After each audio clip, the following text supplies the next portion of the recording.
straight to the line, and on a first down throw, goes down the middle, and it's a touchdown for Rylan Rodalonis. 13-0 lead on the board in the first quarter. Jackson again looking for Fish, and this time the pass is on the money. And St. John's prep. This one's good! And intercepted by Anthony Caruso.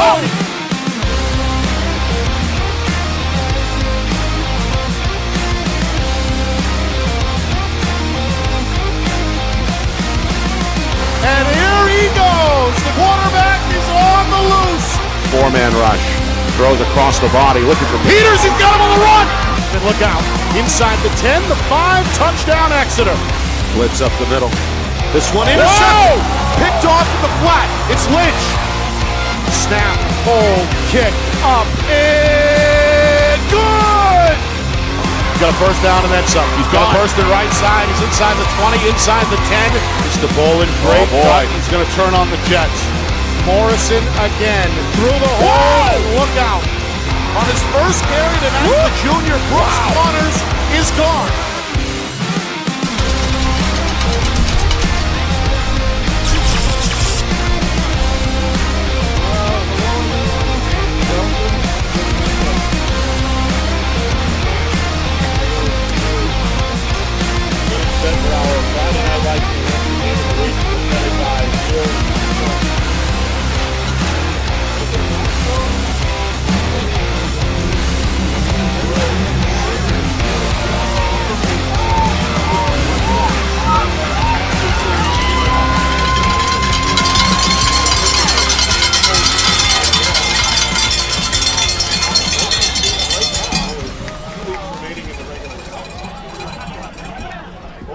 Potentially on the number 1 overall seed in the upcoming division.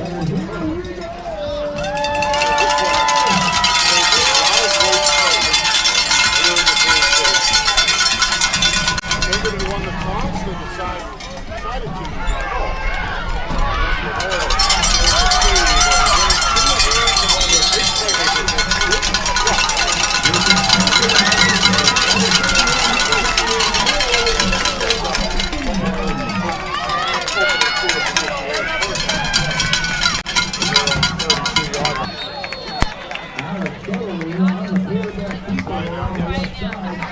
All right, here we go.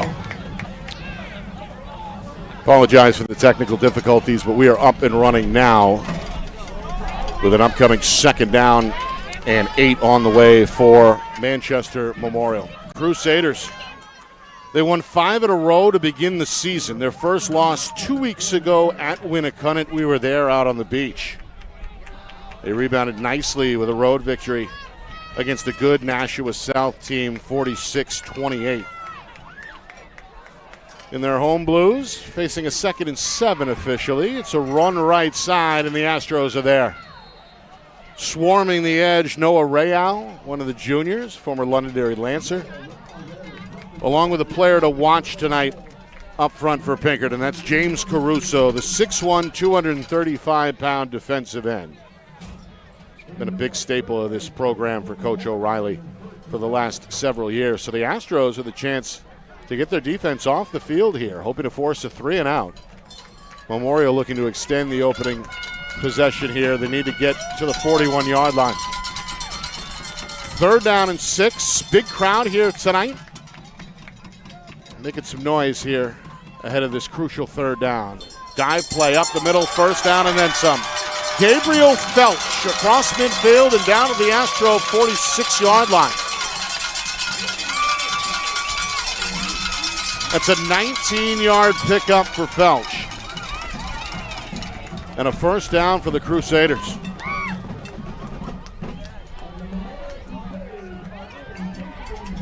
So on 3rd down and 6, head coach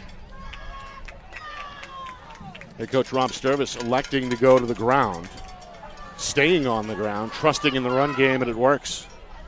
A fresh set in Astro territory. 1st down and 10 from the 46-yard line. Schuff is out wide to the right on the run play. It is Schuff, and he is stopped at his tracks. Lucky to get back to the line of scrimmage. Noah Real again there for Pinkerton. 2nd tackle for the junior, and meanwhile there's a Crusader shaken up. So we get a pause in the action with about 2.5 minutes gone by. Opening drive from Memorial, a 2nd down and 9 coming. Nick Anastas, Steve Beals here on our Friday Night Lights New Hampshire Game of the Week. We're presented by Beals Insurance, broadcasting worldwide on our home on YouTube, FNLNH Media, also simulcasting tonight once again with Nesson Nation.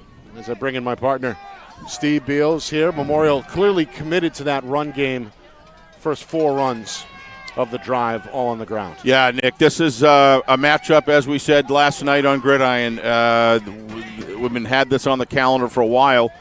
The only question really is whether or not these teams were going to continue to roll like they have been all year. They did that, and the implications of this game are huge. Yeah. If nothing else, for a confidence builder moving on, going in, and possibly serious seedings implications as well. Yeah, I mean, you name for both of these teams. You name it, it's up for grabs. The top overall seed, potentially the conference championship, with Memorial playing in Division I East, Pinkerton leading in the Central Conference. And, of course, the top 3 teams in the tournament get a free pass to the quarterfinals. It's a 13-team field, 4 rounds in Division I. Well, people go back and forth. There are certain cultures of teams that when they're on a roll, they want to continue. Others have, like this, I think you kind of want that extra week if you can get it, especially if you're banged up. Spoke with one of the coaches from Pinkerton, and they had a very hard-fought game at Andover. Andover came out victorious, but I watched about half of the game, Nick, and Pinkerton was amazing at how they moved the ball just the same. Final score was within a touchdown. I think it was 6 points. I could be wrong on that. 27-20 the final. Yeah, there. So 7 points. That's a pretty good job against a powerhouse program like Andover. It just shows you how well we're doing against Massachusetts and more urban environments. Southern New Hampshire Division I football is in great shape. This matchup, Nick, we've had a good opportunity to see both of these teams, really, and been very, very impressive. Rob Sturgis, arguably got to be on the very short list of Coach of the Year so far. Every single game that he performs and wins, he moves closer to that. And, of course, Coach O'Reilly, legend, 44? 5 years now. I believe. Legend of New Hampshire football, and just coming off a defending champion next year. This game has all the makings of a, what's the word you use? Instant classic? Instant classic, Could be.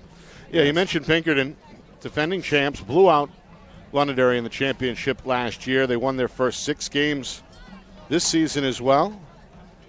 Home victory over Windham to open up the season. That was a shutout. They blanked Central as well in week 2 on the road, 41-0. We were there at Salem, where they held off the Blue Devils 31-19 in week 3. The Mac Plaque game in week 4 against Londonderry in that championship rematch. They prevailed 24-10. A road win at Concord. We'll see the Crimson tomorrow, by the way, at Windham. And then a blowout over Alvern, 56-17. Andover, Massachusetts opponent, comes to Derry in week number 7, and they finally stopped the Pinkerton Astro win streak with a 27-20 victory. That's one of the better Andover teams that they've been able to field the last few seasons. And Pinkerton, they'll wrap up the year on Halloween next Friday at South. That's a 7 o'clock game. Memorial will face Exeter on this field also next Friday night. 2 great games. Some good news as the Memorial tight end Ryan Nightingale able to get to his feet. He's walking off under his own power, but it appears that left arm is bothering him. Yeah, I see him. He is squeezing his hand, Nick, the left hand there. So that's good news that he's squeezing that. Just hard to say here what happened there. Right, the trainer going to look behind the bench at the junior. All right, we resume after the delay. 2nd down and 9. Memorial quarterback Alex Sutherland is the senior under center. He takes the snap. He pitches to his left. The ball's on the ground, and Memorial is fortunate to get it back. Boy. That one intended for Felch, who dives forward, does recover. They lose a yard. It's 3rd and 11. Thought he had a good play there. Looked like there was an outside linebacker there, but it looks like he had a line of scrimmage part of the edge. And if you see right here, he a little behind him there as he's moving forward. And that's just a terrific job staying focused and recovering the ball for his team. Tackle given to Colin Gearing, one of the senior linebackers for Pinkerton. And now another third down. This one longer than the previous. 3rd down, 11.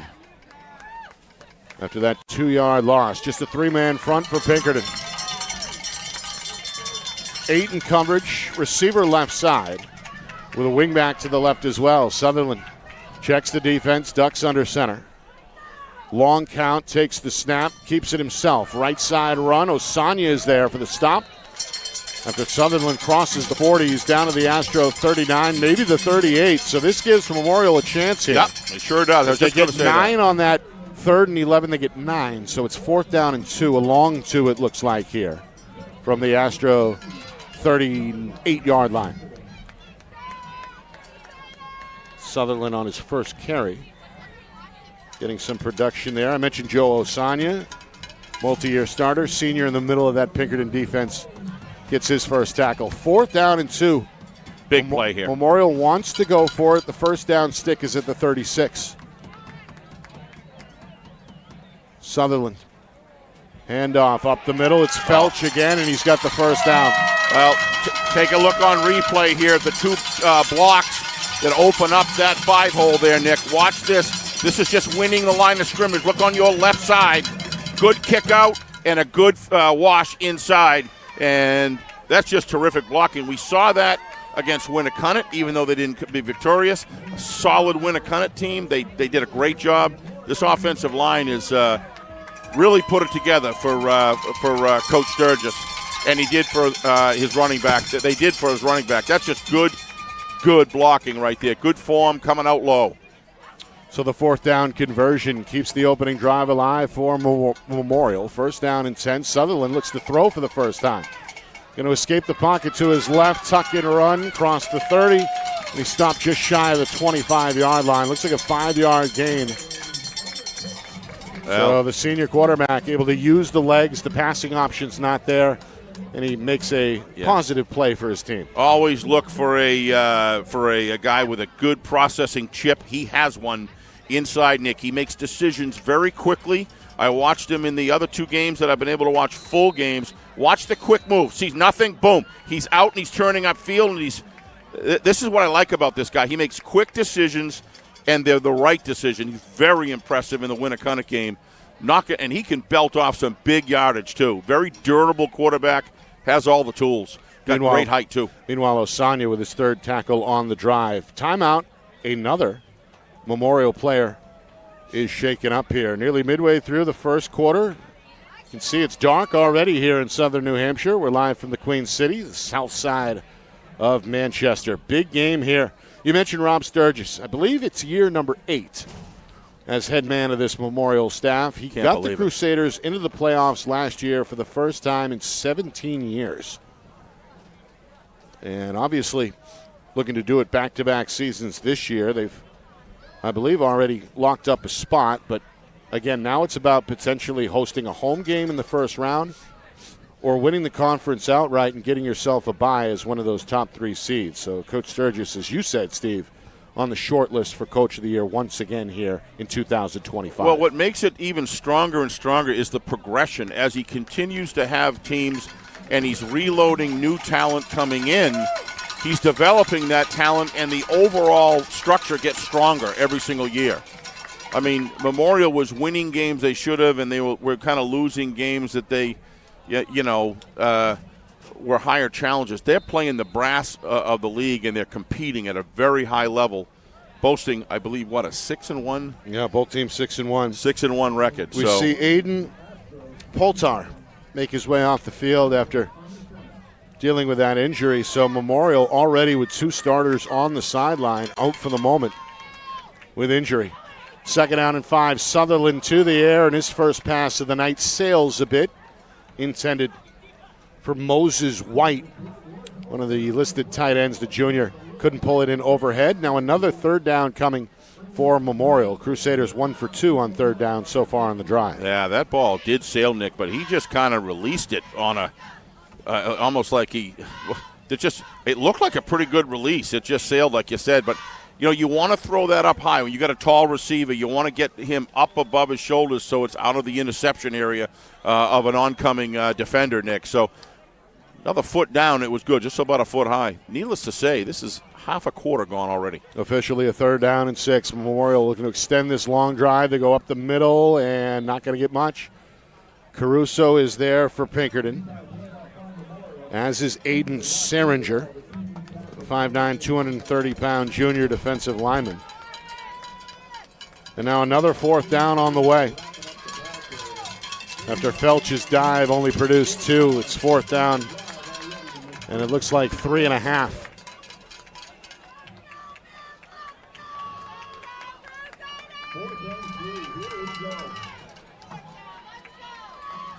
Fourth and 3 officially.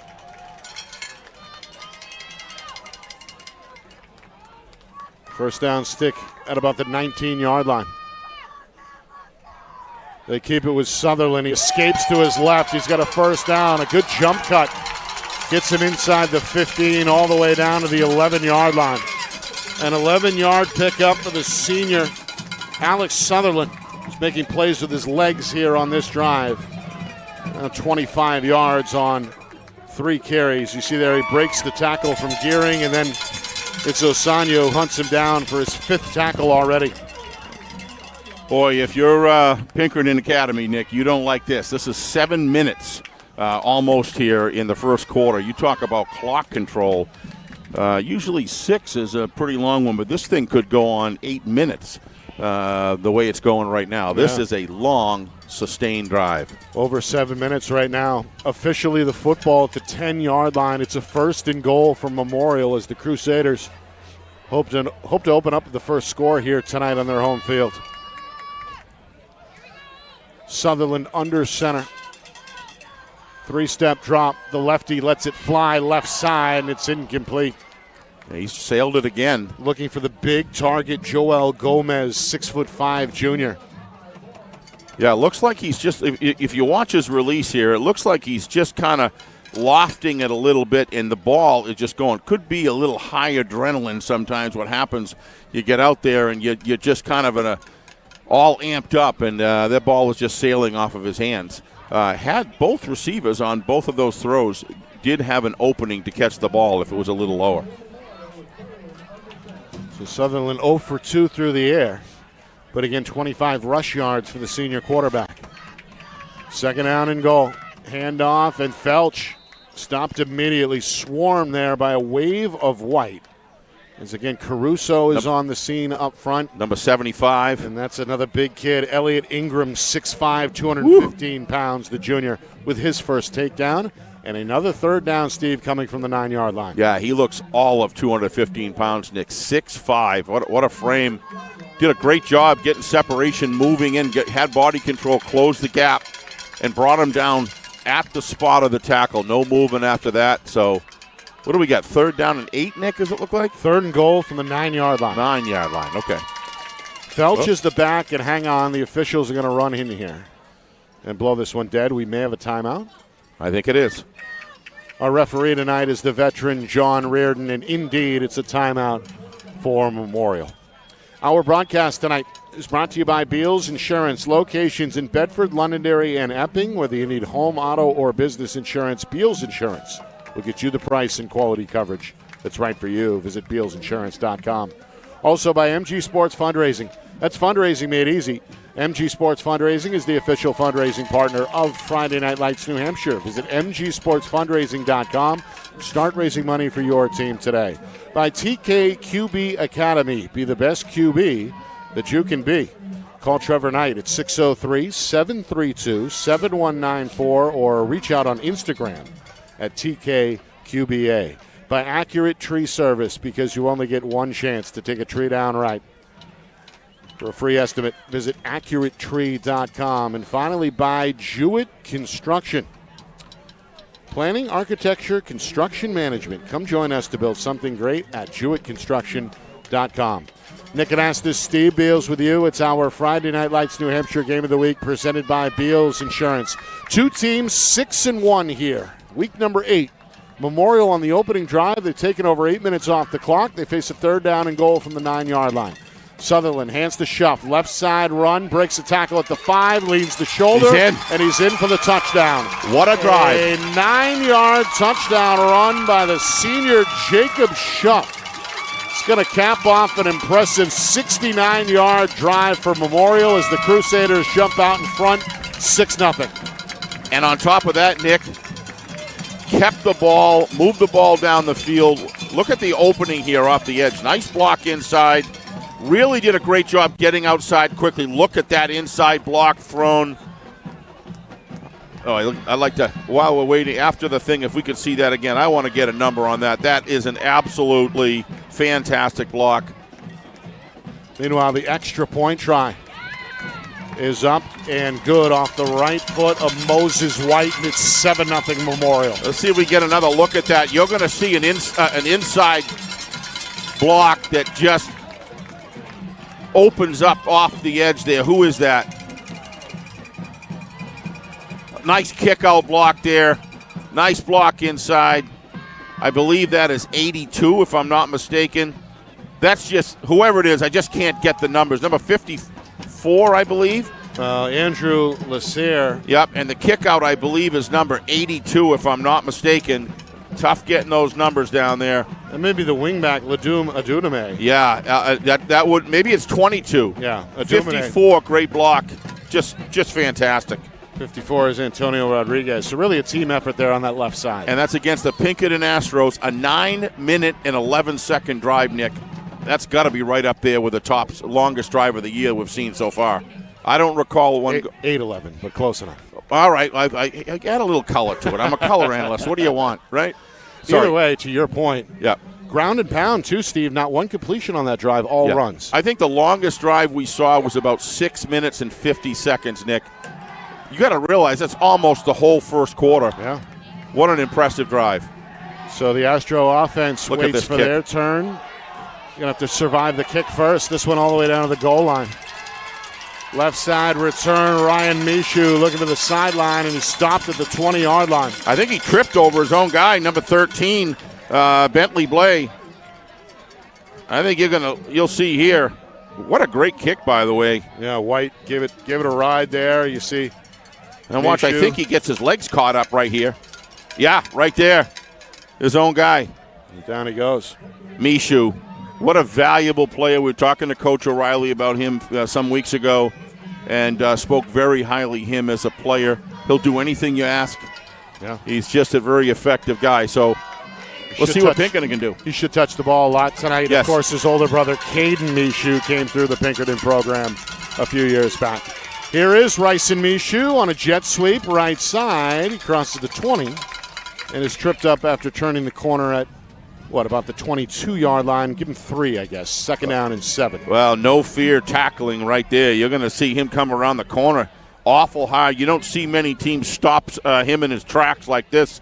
McDonald with a nice handoff. Look at this. All going well so far. And then watch this tackle right here. Bang. No movement after the initial tackle. What a great job by Jordan Schuff. He scored the touchdown. Yep. He gets the first tackle defensively. 2nd down and 7. Again, McDonald hands off right side. This is Osanya, and he's got the first down. Yeah, he's been a bull for the Astros this year, Nick. Well, every time Coach O'Reilly needs the hard yardage, Osanya has done it all year long for him. He's got a great, in your words, like your phrase there, stable of running backs that have all different, they're all good in all ways, but they each have a specialty. And when you can sequence plays and get all these guys in the game, makes the defense really struggle. Adumane with the stop, a 7-yard gain, moves the sticks for Pinkerton. It's a big first down for the Astros, Nick. They want to, after you get scored on a long drive, you want to move the ball.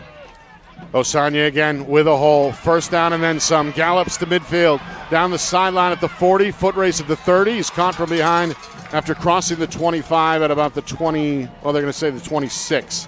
By the way, a big rip there for Joe Osanya on his second carry.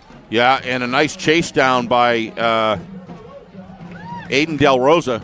That guy has some speed. If you can catch him from about, 10, 11 yards, came out of nowhere made the tackle. Yeah, De La Rosa may have saved the touchdown there. Speed kills in the open field. First tackle for the junior, but a 44-yard pickup for Osanya on that run. Extremely well blocked by the Astro offensive line. Got him a great running lane there, and he made the best of it. Looking good. The Astros looking real good right now. 1st and 10. Misud, right side, again has the edge. Jump cut at the 20, turns his back at the 19, and is driven down inbounds at about the 18-yard line. Well, there's an 8-yard pickup for Misud. Sorry, Nick. There's always a culture around blocking on the Pinkerton Astro year in, year out.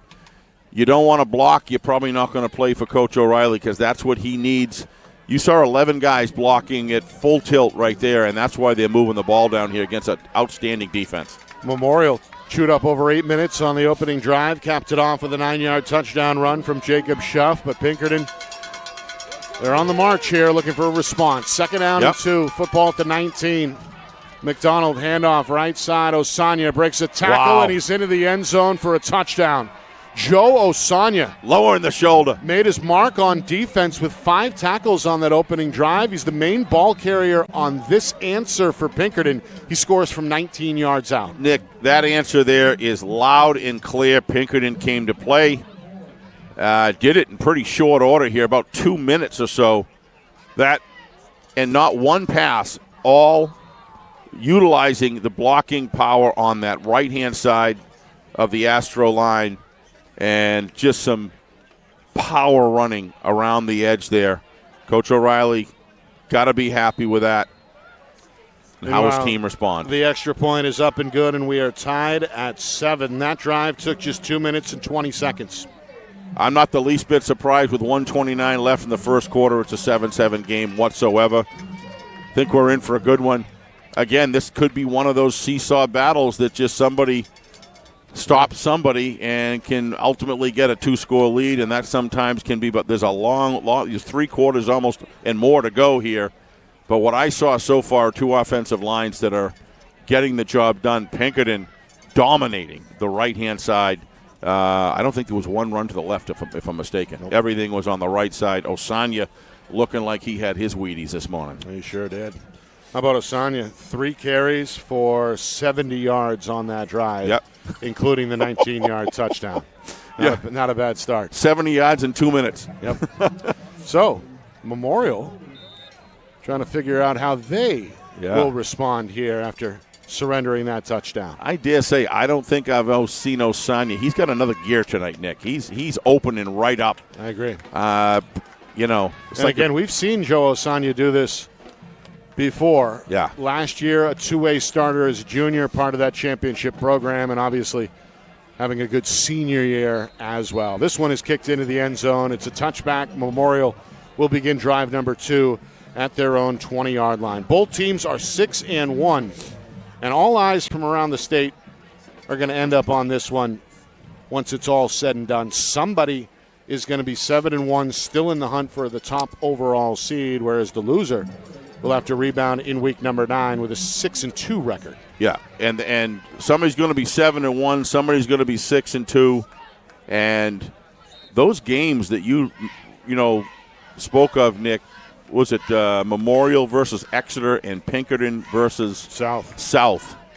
Boy. That's next week. Take your pick on that. All right, 1st and 10. Sutherland with a Dumine in motion. Hands off for Felch left side. He's going to grind out 3, maybe 4, up to the 24-yard line. Yeah. Gang tackled there by Pinkerton. Coach Sturgis is not going to be counting how many minutes it is to score.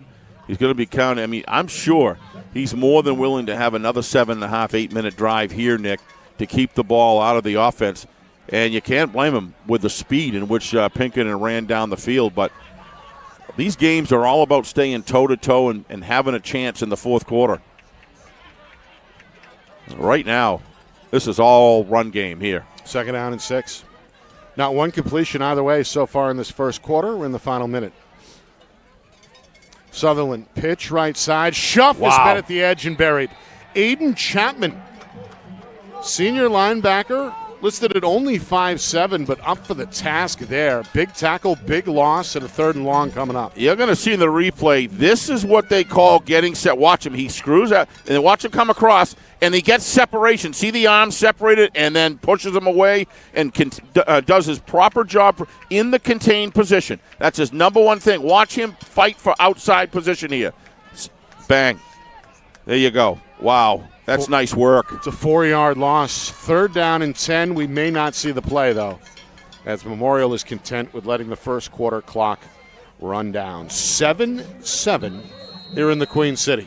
Not Second surprised. quarter coming up next. You are watching our Friday Night Lights New Hampshire Game of the Week, presented by Beals Insurance.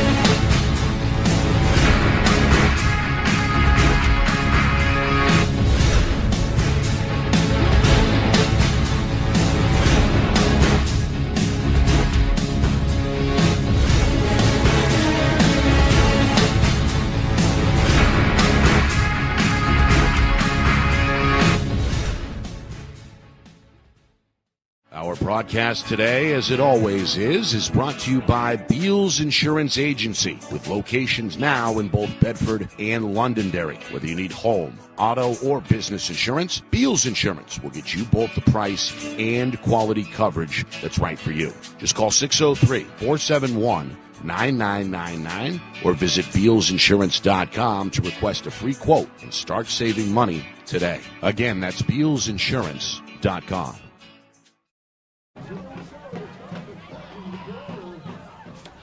Memorial facing a 3rd down, 3rd and 10 to begin this second quarter. 7-7 our score between Pinkerton and Manchester Memorial. Nick Anastas, Steve Beals with you in our Friday Night Lights New Hampshire Game of the Week, presented by Beals Insurance. Crusaders go to the air. It's an incompletion. Defensive back Chapman got his hands on it. That'll bring up a 4th down and 10, so a 3 and out for the Crusaders. Pinkerton set to get the football back. Sutherland is now 0 for 3 throwing the football. See there, Chapman, who had a big tackle for a loss a moment ago, nearly with a takeaway. Well, here we go. And now it's Mishu back deep for Pinkerton, standing at his own 45-yard line. Great teams, Nick, fight the tide. That's what's look at what's been happening the last 3 minutes. Pinkerton goes down the scores, and then they hold. And it's going to get better for them if this keeps up. Look out. Trying to escape out of the end zone is the punter, Cam Bolu.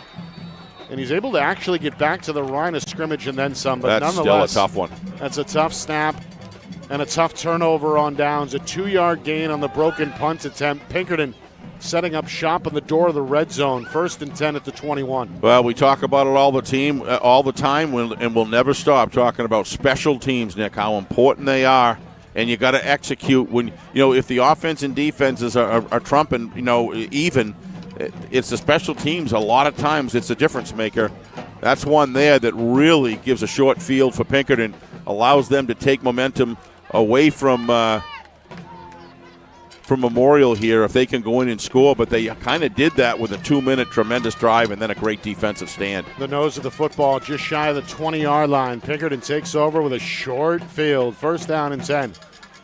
Handoff right side. Osanya trying to swim his way through the line, refusing to go down. Carves out about 5 as he makes his way down to the 15-yard line before the Memorial pursuit is able to get there. Osanya, the leading ball carrier for Pinkerton in this first half. His 4th carry is now up to unofficially 75 yards. See there, a pretty good hole to work with. Memorial's Juanuel Pena Ramirez eventually got to him in the hole, but a 5-yard gain sets up 2nd down and 5 from the 15. Big time for the defense to stand up. Osanya left side, turns his back to the defense, and I think is pushed back shy of the 1st down marker. He's going to get about 4 there. He's going to get a lot of forward progress right there. Kind of turned around and then backed his way for another yard there. Whole time, though, great job. If you'll see here, watch him hold on to the football with 2 hands here as soon as he gets in traffic. Well, can't really see it there, but you could see it from up here. Tackle made by the senior Pharrell Ferencial. His second stop in this first half. Not only is he tough, he's smart. 3rd down and 1. Early second quarter. Astros looking for the lead. Got to get the football to the 10-yard line for a first down. Man in motion. They go up the middle. Osanya is down inside the 5. The ball comes out, and Memorial has it. Wow. A takeaway by the Crusader defense. It comes inside the 5-yard line. Osanya couldn't quite hold onto it on his way to the ground. Memorial is there for the game's first takeaway. Nick, I don't know if this was punched or it just kind of wrestled loose from his grasp. We'll try to see if we can slow it down. Oh, no, it rolled. Came out right away? Yeah, it came out right away. The exchange was faulty, Nick. Yeah, you're going to see it right here. Matt's going to get a great view. Watch it coming through. It just bounced to the ground. And by the way, it was not Osanya. It was a new ball carrier. First carry for Colin Gearing, the senior running back. That's a big one. You can see Gearing is upset. Well, Memorial will take that. That's a big missed opportunity there by the Astros. Not quite sure who recovered it for Memorial, but either way, nice it's a first down for the Crusader offense, and the home team finding the sledding tough up front there. No gain as, again, the Astros able to swarm the zone. Well, that is a big one for Memorial. Whether they can get a first down or not, Nick, they'll take it, getting the ball back. Another opportunity to punt it out. But we're a long way from that now. I doubt, though, that Coach Church is going to open up too risky a playbook deep in the zone, Nick. No. But no yardage there, so 2nd and 10. Let's see what they come up with here. Been doing a good job running around the right side, as has Pinkerton. Let's see what they do. By the way, it was Jesus Sanchez who recovered the fumble a moment ago for Memorial, the junior linebacker. Sutherland to his left on 2nd down, lowers the shoulder after crossing the 5. Yeah. But not much more as he stopped at about the 6, maybe the 7-yard line. Connor Thorett with the tackle, the sophomore for Pinkerton. Yeah, you watch him chase the outside. Watch him chase also number 4 in there as well. Jimmy Knudsen has been. Jimmy Knudsen. Talked about active. him last game a lot. He had a lot of tackles then. Unofficially 3 stops in this first half. That's just great team tackling right there. Looked like he had the corner. He's such a good runner. And watch how they just chase this down here. It all starts with number 2, Michaud, getting on the outside, Nick. He wasn't involved in the direct tackle, but he controlled that outside position, forced Sutherland inside. That's just great functional football right there. So now a 3rd down and 6. Field awareness. First down marker at the 14. Astros showing blitz. Sutherland under center. Handoff straight away. And not much. Trying to find some room over the left guard, but again, Felch is stopped in his tracks. No gain. So another 3 and out for this Memorial offense. They're going to have to, once again, punt from deep out of their own end with the football just inside the 9-yard line. So if you're just joining us, Memorial chewed up the first 8 minutes of the game. Very productive 69-yard touchdown drive, a 9-yard touchdown run by Jacob Schuff. Put the Crusaders out in front 7-0, but just over 2 minutes later, the Astros answered with Joe Osanya, a 19-yard touchdown run for Osanya. 7-7 our score after 1. And then Memorial, a moment ago, a turnover on down, set up Pinkerton at the 20-yard line, but the Astros fumbled. Now the punt coming out of his own. Whoa! This ball is live as Michaud tried to play it off the bounce, and Memorial has another takeaway. Wow. These are real big plays here, Nick. And give Memorial Crusaders credit, Nick, for getting downfield and swarming the football. There was 5 different Memorial players. First of all, that's a good bounding kick and great downfield blocking, or chasing there. And look at 1, 2, 3, 4, 5 Memorial Crusaders on the ball. They came to play tonight. So special teams causing challenges both ways in high-intensity games, Nick. That's where the difference can be made. So both teams struggling with special teams now. So Memorial gets another chance. First down play, though, again goes nowhere. A right side run is bottled up immediately as Gearing is there for the tackle. If we look at that quickly again, you're going to see how quickly the striker gets downfield on ball. Right. And that creates the sort of intensity that's needed. No, it's not that one, but that's last play. But anyway. Yeah, there were really two gunners right there. There were two gunners, but one was right in the face of the receiver. You're going to see it right here. It's a good kick as well, like always when they sort of kick it outside the hash marks. But look at this. He's right up there, and that just gave the receiver no opportunity to recover the ball. Wow, here we go. Sutherland going deep. He stopped. And a flag is thrown. It's going to be on Michaud, I think. This one may be interference, some contact before that ball came down. The intended target was Schuff. Michaud in on the coverage, and it looks like a 15-yard penalty is coming up against Pinkerton. Well, I was just going to say, Nick, I thought the receiver just stopped, but I think the official thought, in fact, that he was being held back. We're going to see it right here.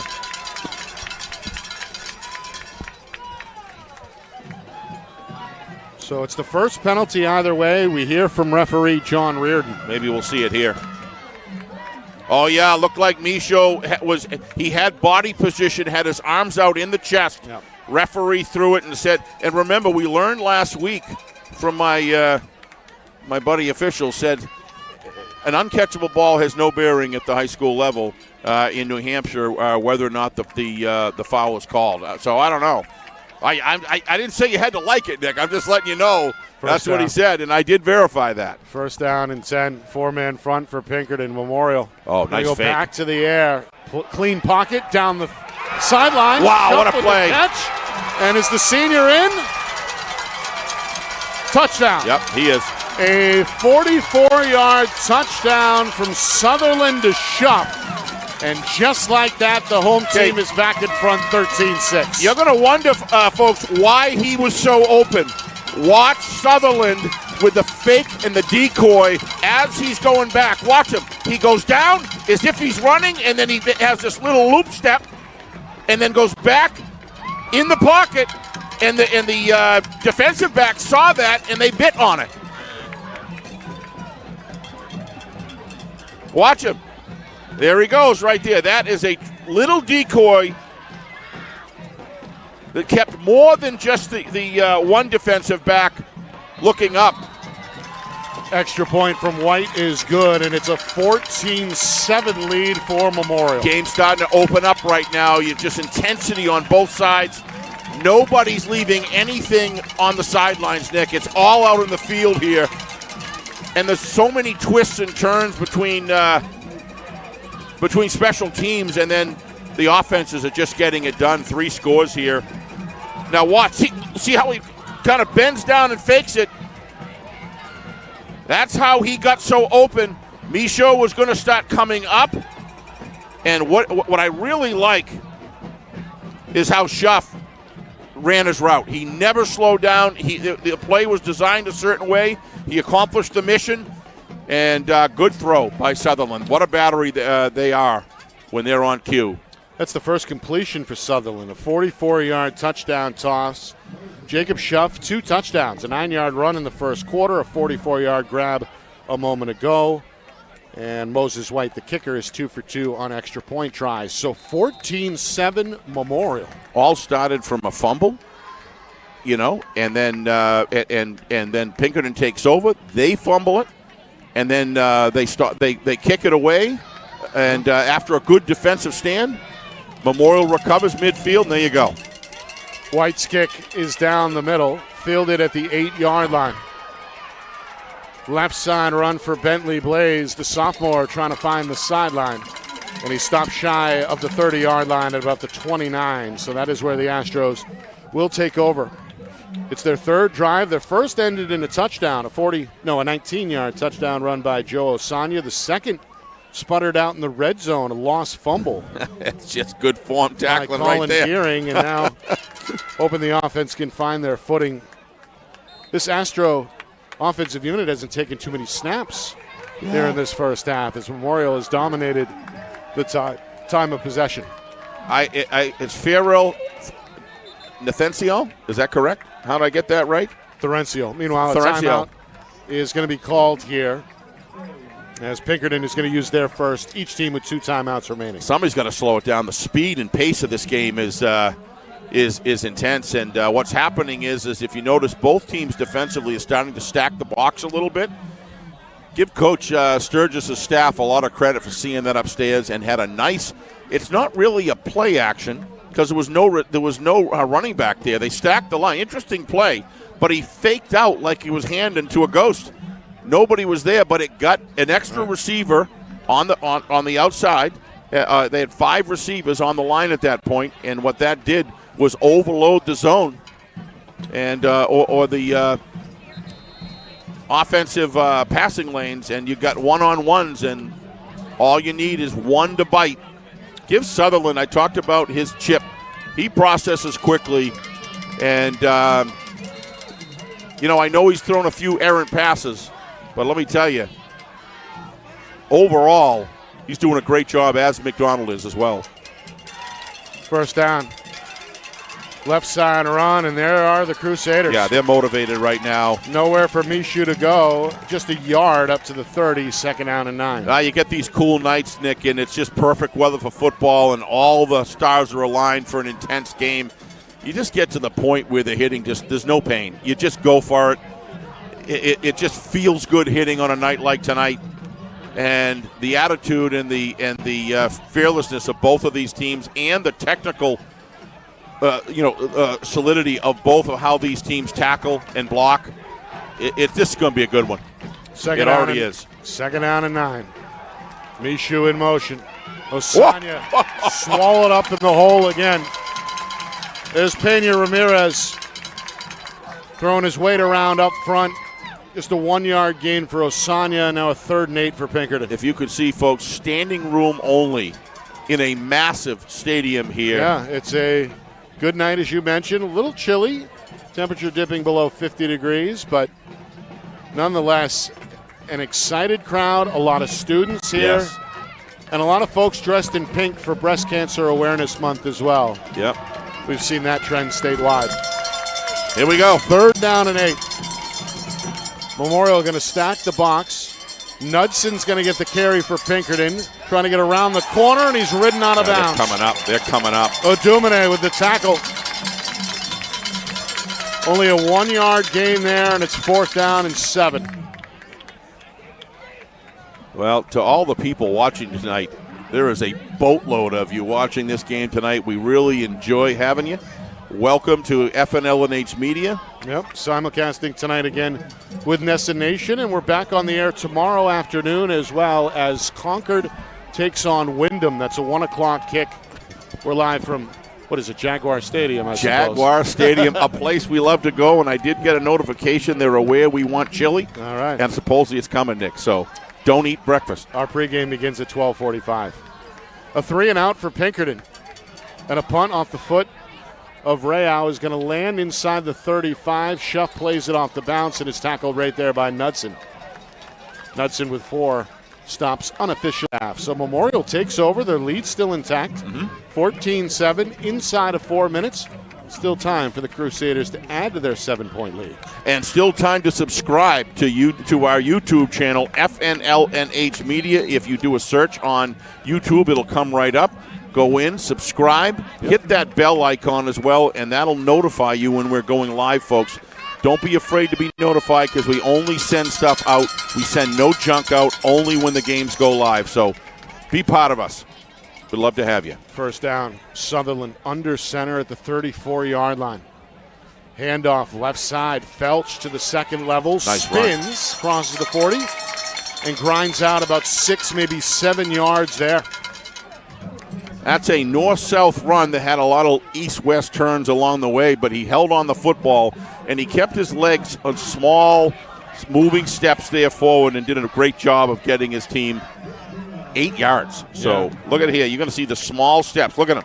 1, looking for open green space, finding it, twisting and turning. Now 7 carries, a team high for Gabriel Felch. He's up to 39 yards. Yep. 2nd down and 2. The playbook is open here as we tick down towards 3 minutes. Going to keep it conservative. Up the middle. Spin move by Felch and a first down across midfield. Well, he's found himself a little a little trick there, and he's doing it well.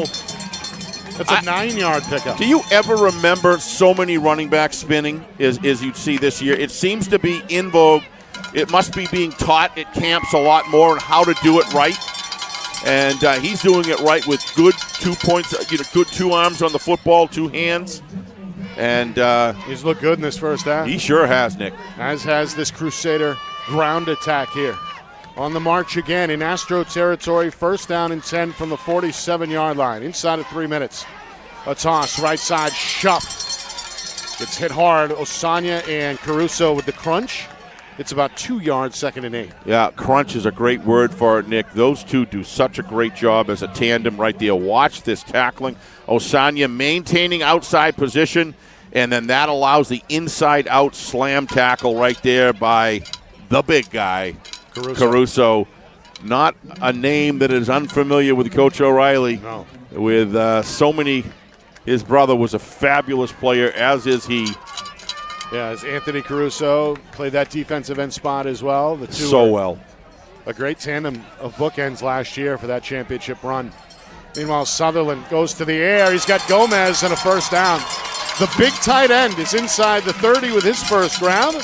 A gain of 16 and a first down for Memorial. Yeah, you don't see a lot of lefties that have quick release and great velocity like Sutherland does. Even Steve Young said that. But watch that pass. That's nailing the hammer right there. Great football position. Threw it where he needed to throw it, and he really helped out his receiver get some yards after the catch. He didn't even have to think about it. It was delivered right in the breadbasket. Tackle made by Mishu. 16-yard pickup. 100 seconds to go first half. A bobbled snap, but no problem. Got him again. Sutherland looking for Gomez. Touchdown! Memorial. A 28-yard strike through the air, and this place is going crazy. Same play, Nick. Watch Sutherland when he comes out of the pocket. He bends down as if he's handing it off to nobody. Watch. See him hand, looks like he just goes out of sight. They lose the read. Comes across, runs a great pass route. Something's going on here. Got to need another person on the field. It looks like they said the heck with it. They're going to kick anyway. Now a timeout. Boys. Coach Sturgis right on it. He knows how important this 1 point is, Nick. Yeah. Both of these coaches know football. Both of these coaches know how to win, as we can see with their records this year. So, I know you don't want to take that, but with 1:32 left, why not, right? Yeah. Well, again, it's not every play that you get a chance to add points. Exactly. So the timeout comes here. It's their second charged timeout. And we'll see the upcoming extra point try in just a moment. Minute 32 to go, second quarter, 20-7. Memorial out in front of Pinkerton. One of the things, was that the kicker or the holder that was calling off the field that they were short a player? I think it was the kicker. I think it was the kicker as well. That's the junior Moses White. Yeah, heads up. He knows what's in his playbook. He knows what he has to do before he kicks. And that's just a heads-up play. Nice timeout call by Coach Sturgis. Now they can reset. White is 2 for 2 tonight, despite the chilly weather here in New Hampshire. Trying to make it a 14-point lead. High snap, good hold, and the kick is down the middle. And good. 21-7 Memorial. Minute 32 to go before halftime. Coming up at halftime, stats, highlights, analysis, full recap, out-of-town Week 8 scoreboard as well. We'll preview tomorrow's broadcast between Concord and Wyndham. That's all coming up at halftime. So the Astros, in a spot they're not accustomed to being in too often. They're trailing on the road here. Again, the defending Division I champs, 6-0 to begin the season. They did lose against a Massachusetts Power in Andover last week. That game was in Derry. But here against in-state competition, to find themselves down not only on the scoreboard, but down 2 touchdowns here late in the first half, certainly an unfamiliar feeling for the Astros. No question, but I'll tell you, Coach O'Reilly, with all his deck, obviously he wants to be winning the game, of course. Who wouldn't, right? But he knows a game like this, one way or the other, helps get his team sharpened 2 weeks here with Andover and now Memorial. This game is far from over. Yep. So keep that in mind. But White with a short kick, takes a bounce, fielded at the 20, straight up the middle on the return. Goes flag down. Gavin Edgecombe, and we do have a flag. Or is that the T, Steve? Oh, maybe that was the T. I think it was the T. It is the T.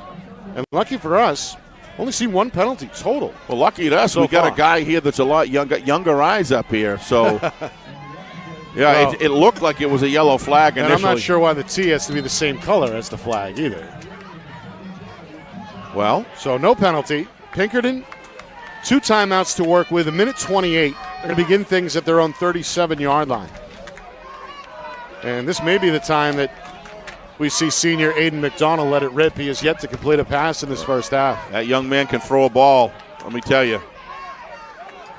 I'm not sure he's thrown a pass yet. Well, they just run the ball so successfully. 4-man front from Memorial. Rollout. Here is McDonald looking to his nice left. movement.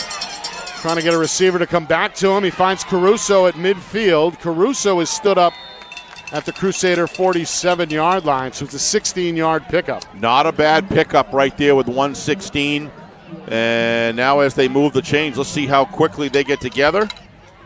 They're going to have an extra second here. Clock still holding. I like McDonald's move to get free in the pocket. I really love McDonald rolling out on either side, weak or strong. Some quarterbacks just have that ability. They're just very talented at doing that. He is one of those. Final minute, first half. I think he's at his best when he's outside the pocket. First down and 10 from the Memorial 47. And hang on. I think we got a timeout. Yeah, Memorial. Coach Sturgis did not like the defense that he had on the field right there. He saw it. Probably got called down from up above. When you get a mismatch defensively there, you've got to call that timeout. I think this is a very astute timeout to call. You had it. You're not going to go down to score the other way with 55 seconds left at second down here. So, or first down for that matter, excuse me. So why not call it, get your troops ready, get everybody in line, talk to those defensive backs, say nobody gets behind you with 55 seconds. Coach O'Reilly on the other side, though, does have 2 timeouts. So Memorial out of timeouts as they spend their third and final timeout here with 55 seconds to go, second quarter.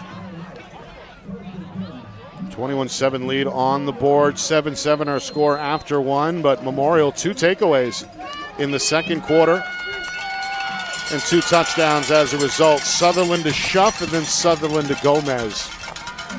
21-7 Memorial.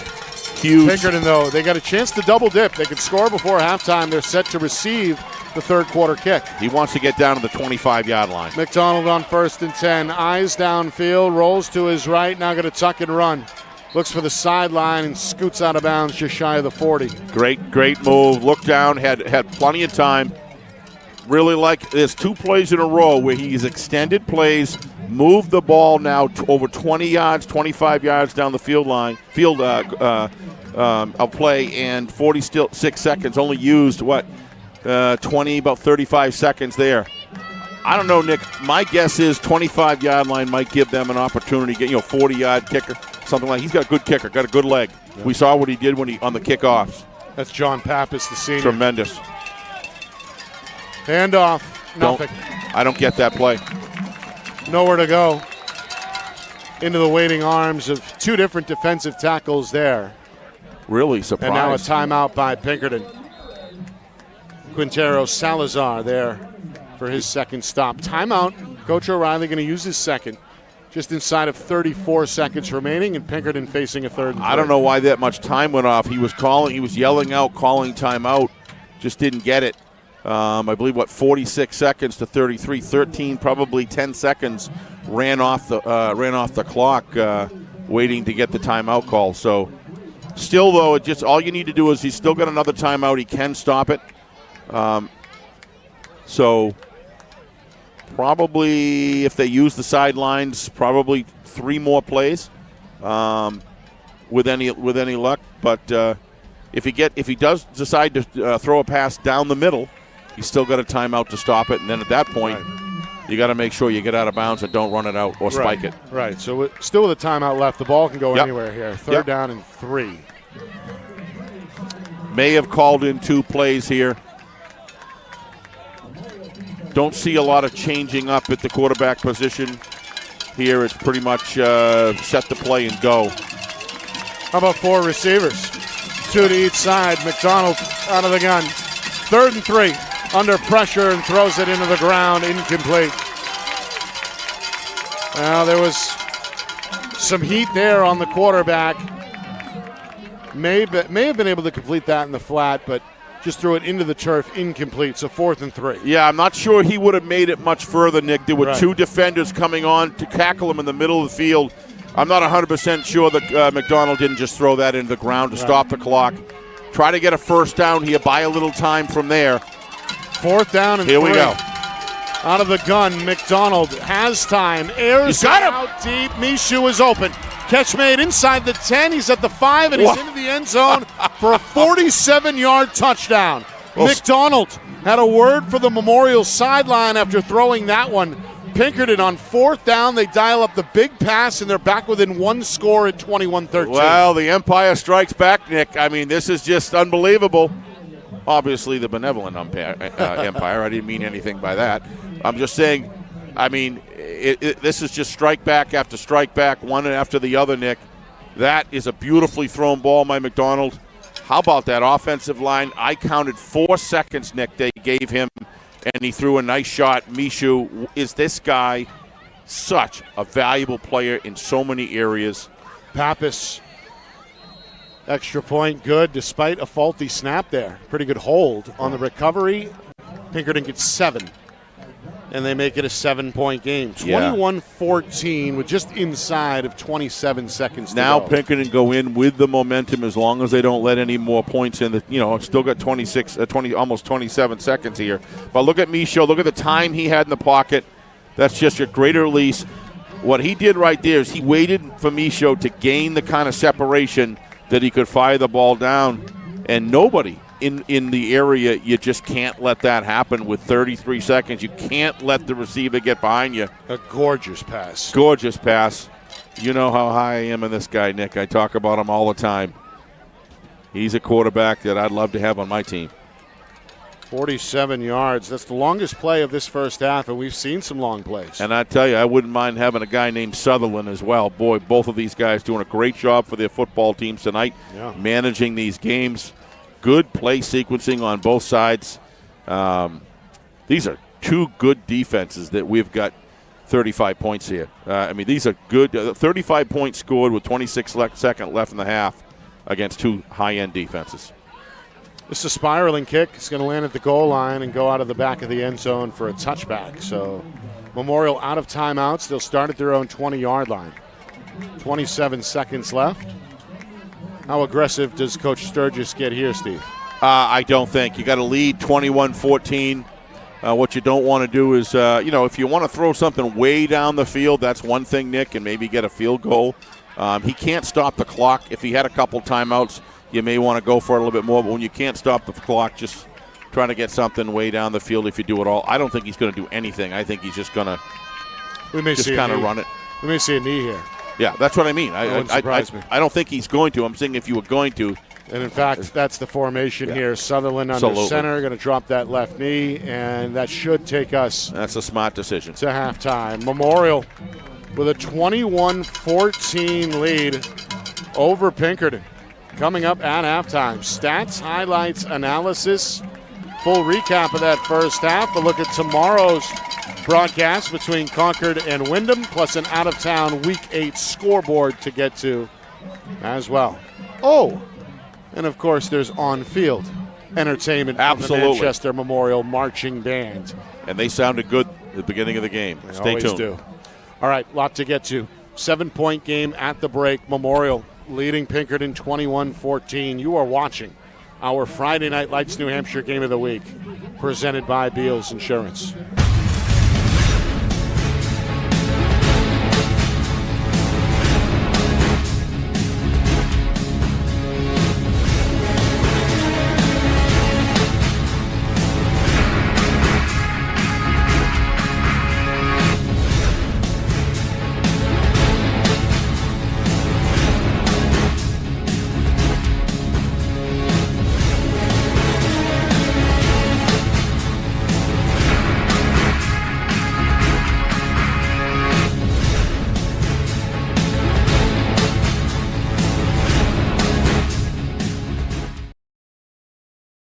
Our broadcast today, as it always is brought to you by Beals Insurance Agency, with locations now in both Bedford and Londonderry. Whether you need home, auto, or business insurance, Beals Insurance will get you both the price and quality coverage that's right for you. Just call 603-471-9999 or visit BealsInsurance.com to request a free quote and start saving money today. Again, that's BealsInsurance.com. Maybe it's leaning too close to your home. Maybe it's not healthy. Or maybe you just don't like it there. No matter what the reason is, if you need tree work or pruning, call Accurate Tree Service. They have the right equipment and expertise to properly diagnose, treat, or remove trees, no matter how difficult the terrain. Perhaps simple, careful pruning by our certified arborist is all you need to manage your trees and shrubs. When it comes to your tree care, contact the full-service tree care experts today, Accurate Tree Service, because you only get one chance to take a tree down right. Are you a quarterback who is ready to take your game to the next level? Well, then it's time to join TKQB Academy. Founded by former UNH standout Trevor Knight, TKQB Academy has worked with student athletes from around New England, helping young quarterbacks to reach their full potential. TKQB Academy offers one-on-one and group sessions that will help you instantly improve your accuracy, timing, mechanics, and footwork. So be the best QB you can be at TKQB Academy. Call 603-732-7194 or reach out on Instagram at TKQBA.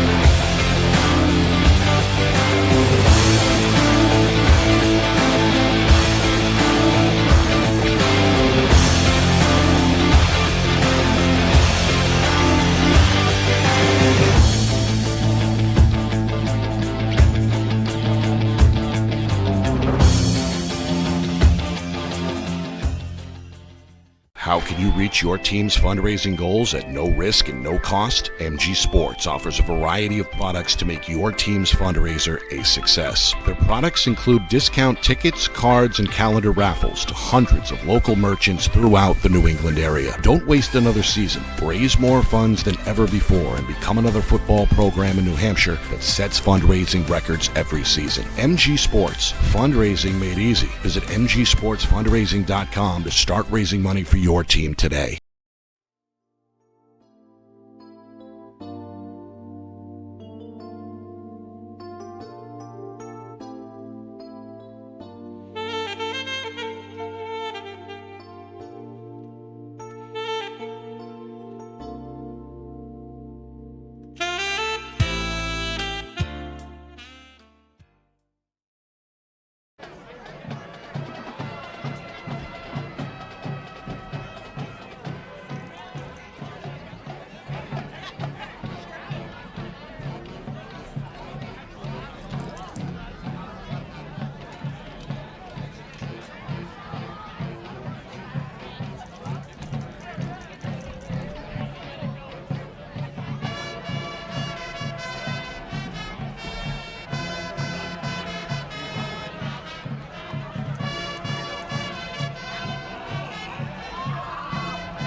Well, start of the second half here in Manchester. Memorial with a 21-14 lead over Pinkerton in our Friday Night Lights New Hampshire Game of the Week, presented by Beals Insurance. This one big for both teams, to say the least. Each squad with a 6-1 record coming in, fighting for playoff positioning in week number 8. Of course, it's a 9-week regular season and a 4-week tournament in Division I. Crusaders got the ball first, chewed up over 8 minutes on the opening drive. They converted on 2 fourth downs and ultimately ended the drive with a 9-yard touchdown run from senior Jacob Schuff, who was spectacular in that first half. The 9-yard score, an extra point, put the home team out in front 7-0. Astros returned the favor just 2 minutes later with a 19-yard touchdown run from senior Joe Osanya to tie the game at 7. That was our score after 1 quarter. And then the turnover bug bit Pinkerton. had a gorgeous opportunity after a turnover on downs, gave them the football at the 21-yard line, but fumbled in the red zone. Memorial recovered inside the 5-yard line. A few minutes later, Crusaders had to punt, and on the punt, it was muffed and ultimately lost. Gave Crusaders new life. They cashed in. Sutherland to Joel Gomez. Alex Sutherland, first of 2 touchdown tosses in that second quarter. The junior tight end Gomez scored from 28 yards out. And then a hookup with Schuff, a 44-yarder on the next possession.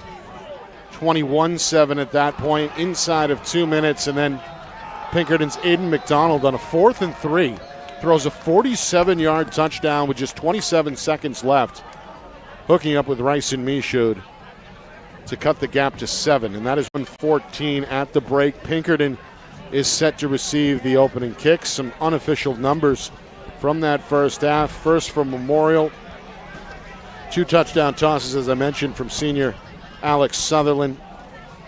And both those completions were his only 2 completions through the first 2 quarters. Adds up to 60 yards.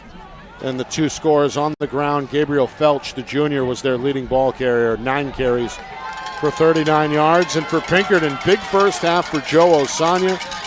A team-high 6 carries, 80 yards. His long of 44, that includes the 19-yard touchdown. And Aiden McDonald, just 2 completions on that final drive, both coming on that final drive before halftime.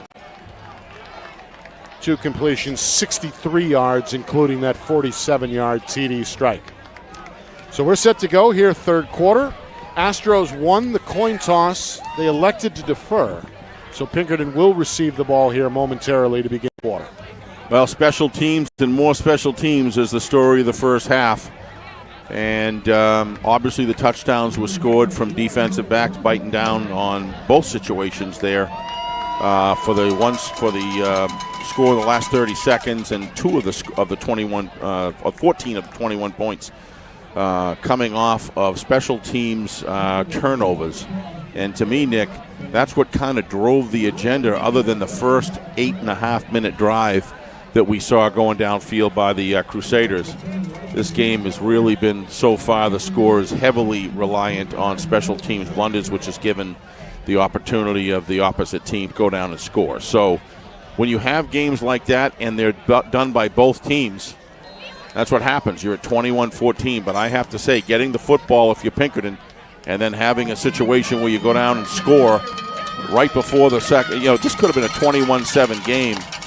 You got to give Pinkerton, got to be pretty happy that they're where they are right now. On the return, this is Blaze, the sophomore. Across the 30, there's a flag out and a penalty on the way. Good return. Let's see if it stands. He's across the 40 up to about the 45. But this one coming back a hold against Pinkerton. Well, the Astros had just 1 penalty for 15 yards in that first half.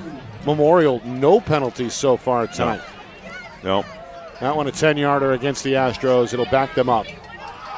Other scores, Steve. Of course, in Division I, everyone is chasing undefeated Bedford, the last undefeated team. Yep. They're facing Londonderry tonight, and the Lancers are hanging around. Late second quarter, 10-7 Bedford. Yep. With about 4 minutes to play in the first half. In the first half. That game probably started at 7, correct? Yeah. Winnicott, they've got 1 loss, similar to Pinkerton and Memorial. Yep. They've also got a 14-0 lead over Salem midway through the second quarter. North with a 14-0 edge over Keene. That game is at halftime. And South with a 20-point lead over Merrimack, 28-8. On first down, a right side run that gets nothing. No gain there. Again up front, Juanuel Peño Ramirez, been a factor in the trench for Memorial tonight, gets another stop there. No gain on the run, second down coming. That's, by the way, Blaze's first carry tonight. Saw the sophomore a moment ago on the return. A little communication going on between McDonald and Noah Rayau. A lot of times that's just a receiver coming back telling a quarterback, hey, I'm open. Rayau out wide to the bottom of the screen. Michaud in motion on 2nd down and 10. McDonald under center, drops back, looks left, and there he is. Down the sideline and incomplete. Trying to find Real. Shuff in on the coverage. That pass overthrown, incomplete, 3rd and 10. Yeah, you can see them talking beforehand, Nick. That's when a receiver goes up to the quarterback. He's either looking for a little bit of information on the play. Nice defensive work by looking back. Watch him. Who was that on the defender there? Who was it? Shuff. Watch Shuff looking back the whole time, and that allows him to be able to control the lane. That's my mistake. That was Terencio. Nice defensive work by Terencio there. 3rd and 10. Astros trying to avoid a 3-and-out. Memorial would love to get the football back. Oh, would they ever. So early here in this 3rd quarter, just a minute gone by. Well, first down stick is at the 30. Pinkerton really wants this right now. They want to be able to keep the possession of the football. Don't want to give it up. I formation, 2 receivers left, and a flag is thrown. That's the back judge who blew it dead, threw the flag. And that'll go against Pinkerton. Oh, that's a delay of game or what? Didn't see the signal. It's a 5-yarder against the Astros. I did not see any signal from the official that it was a false shot or illegal motion. So 3rd penalty against Pinkerton. Memorial blitzes on 3rd and 10, and they're going to stuff the run. Wow.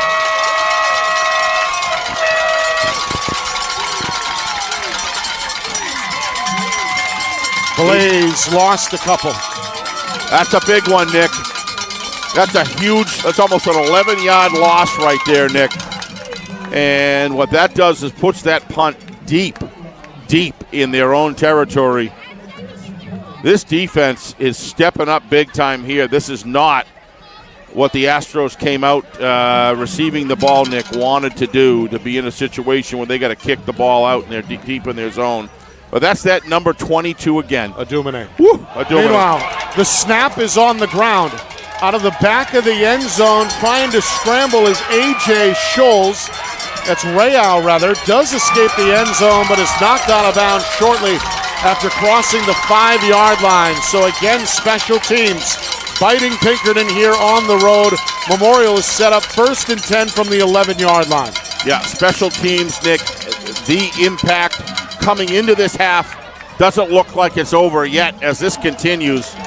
Real, give him credit, Nick, for at least being able to get out of the end zone and up to the 8-yard line.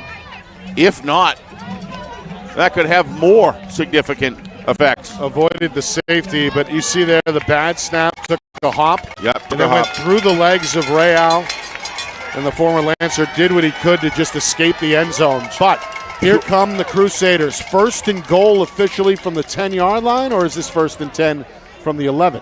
I think it's 1st and 10. Either way, Sutherland on a scramble, hit from behind and incomplete. As he tried to hook up with Shuff left side, took a shot from behind. Yeah, Osanya down, very slow to get up. Don't know if that was a cramp, but he's kind of straightening things out right now. That's the Pinkerton senior linebacker and the high tackler tonight with 6 tackles. Yeah, he's been all over the place. Going to try to stay on the field, it looks like. Sutherland lucky there that he didn't get caught, and he just got rid of it in time. That could have been a fumble if they were able to get him with his arm still cocking back. Pressure on the play from Aiden Chapman. And I think it's a good thing it didn't go all the way to the receiver because there was a defender over there lining it up. Let's see what they can do here. 2nd down and 10 from the 11-yard line. I think you're going to see Sutherland roll out to the left here. Felch is the tail. They fake to him. They throw it towards Adumane, who has to recover at his own 25. Dances at the 30 and is dragged down at about the 26. That's just out. Excellent pursuit by the Pinkerton Astros, Nick, against a top-level athlete with a lot of agility, and they were able to still maintain the loss. 15-yard loss there. Big one. That hurts. If you're a Crusader fan, they're backed up to the 25-yard line. 3rd down and 24 coming up. He had to release it quicker than he wanted to. There was a defender right on him. I couldn't see who it was, but that's just great pursuit by Osanya. And then Blaze dragged him down. Number 4 was in there. Knudsen, he's everywhere. Every time we've seen him, every game, he's in. Yep, making plays out of the secondary. Plays. Unofficially 5 tackles tonight for Knudsen. If you're Pinkerton, you've been playing for your life here, and they've been cashing in right now defensively. You got to give this defense a lot of credit. 3rd down and 24. They keep it with Sutherland on a rollout, trying to get around the corner to his right. Does make the 20. Flag. And a penalty marker is out back at the line of scrimmage. Kind of a late flag. I don't know if that would be holding or not, Nick, because he was already down on the ground and the flag wasn't even out yet. I'm wondering if this is meanwhile, again, a personal foul. There's an Astros shaking up. I think that may be Osanya. Oh, boy. So we get a look at the replay. Well, he got up slow in the last play, Nick, as well, kind of. Edgecombe with his second stop. But again, all eyes right now are on number 10 in white as Joe Osanya is still down. Steve, you spotted it a moment ago. He was shaken up. Yep. Stayed on the field and right now down on his back at about the 19-yard line. They're going to help him up. That's really good news. He put his arms up as if lift me up. And he's bending over as well. It's that still that right leg, Nick, that was bothering him before the play. Yep. And so Osanya, the game's leading tackler and leading rusher. You're not going to take him out. Right now his return in jeopardy as he makes his way to the visitor sideline under his own power. See, they're having a conversation with the athletic trainer. And he's still kind of snapping the leg there back and forth, trying to work it out, but. And again, there was a penalty on the play. So just trying to figure out what exactly the down and distance is here. It's going to be a hold against Memorial. That's the first penalty tonight. No, it's declined. Declined by Pinkerton, might as well. The football at the 19-yard line, 4th down and 18. What I saw, Nick, he's got the leg.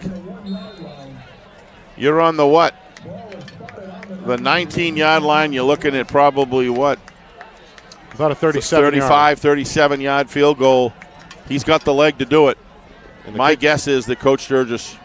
Well, the kicker's out there. The kicker's out there, so here we go. Well, he's going to line up wide left. So this is not going to be a kick.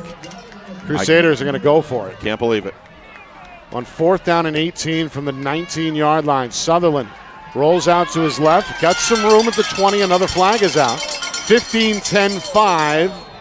Made a good effort there, but still a few yards shy. And again, a flag is out back at the 26-yard line. You're going to see a hold here, Nick. Yeah.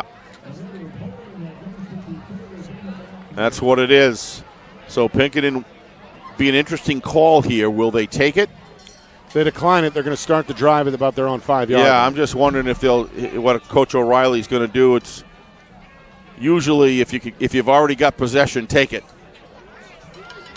And my guess is, unless it's a 15-yarder, but he said holding, so it's 10. He's thinking it over right now. Long time head coach, 45 years on the job. He's also the Academy's athletic director. And he's seen these kind of situations, I'd say, a few times before. Oh, yeah. He's going to have a word with the referee, John Reardon. When you coach and the Astros, still no signal. 4+ decades, it looks to me like the defense is coming on the field. Declined, yep. So it's awful hard, Nick, in a game like this where possession is the only way you can score, really, unless you get a pick six or something or a fumble carry back. And we've seen long he wants the ball. We've seen long fourth down throws before. Yeah, we've also seen difficulty with both teams getting out of deep in their zone. Yep. Mostly Pinkerton, really, to be honest. But this drive at some point, their own 5-yard line. Yeah. That's why I thought maybe it was up in the air there where he might take the penalty. Right.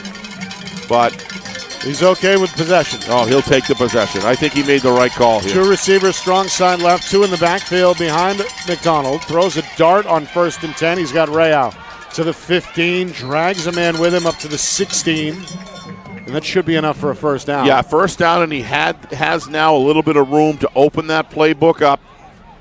Gets a little bit of real estate behind McDonald.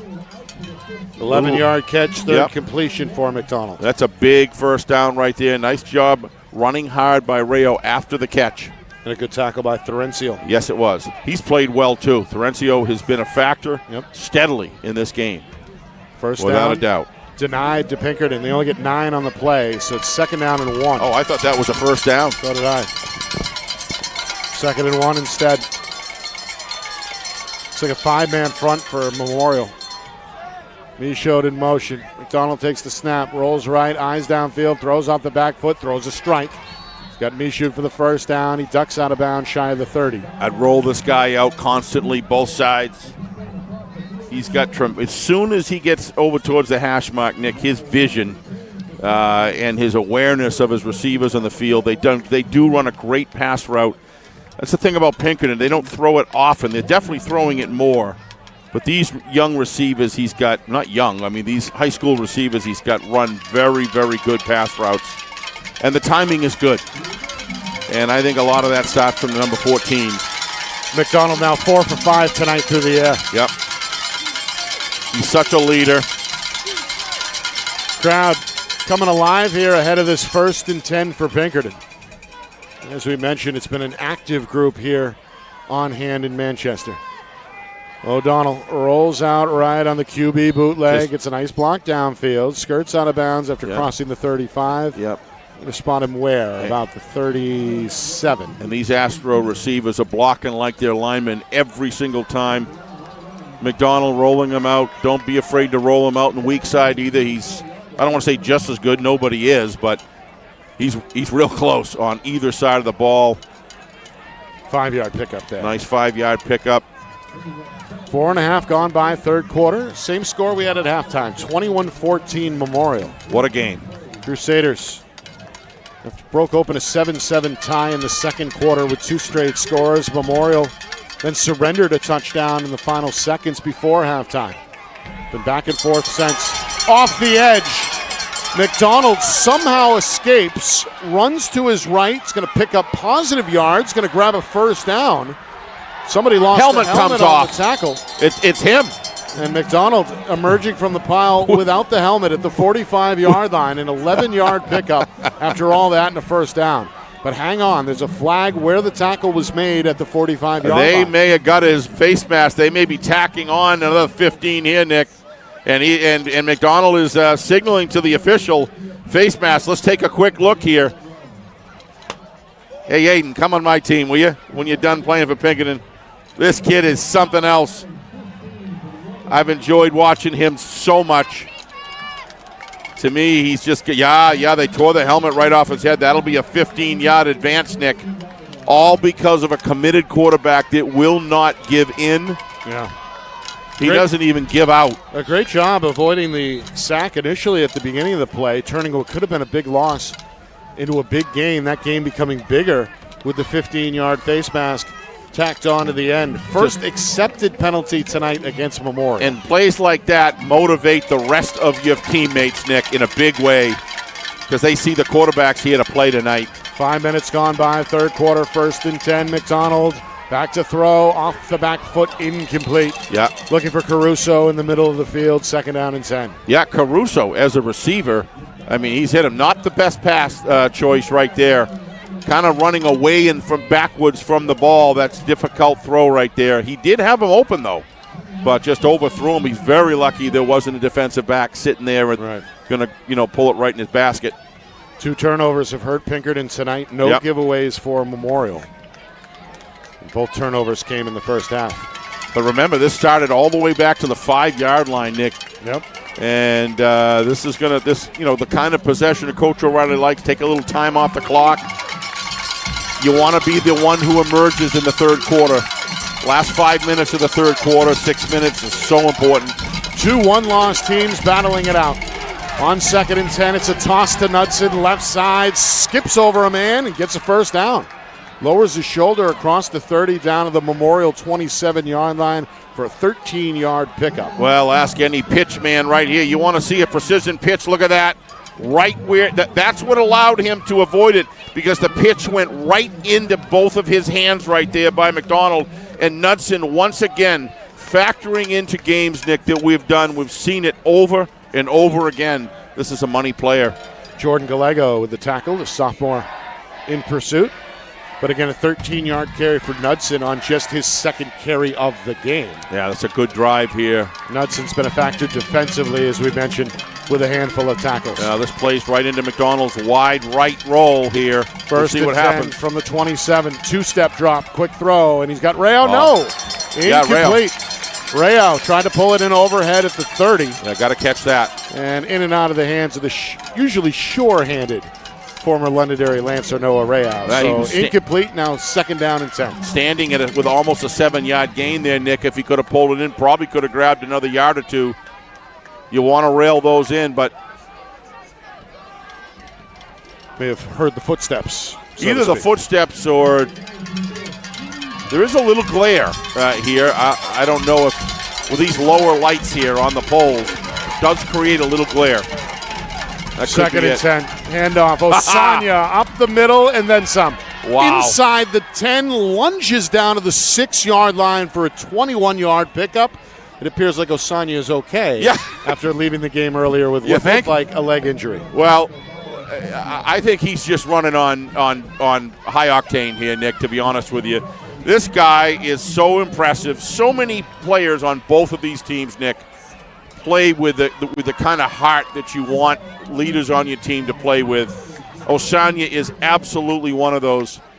I think there, Nick, the body just gave out earlier. They just got him off the field, gave him a little rest, and what's he come in and do? Pounds of a 20-yard run. Nice inside.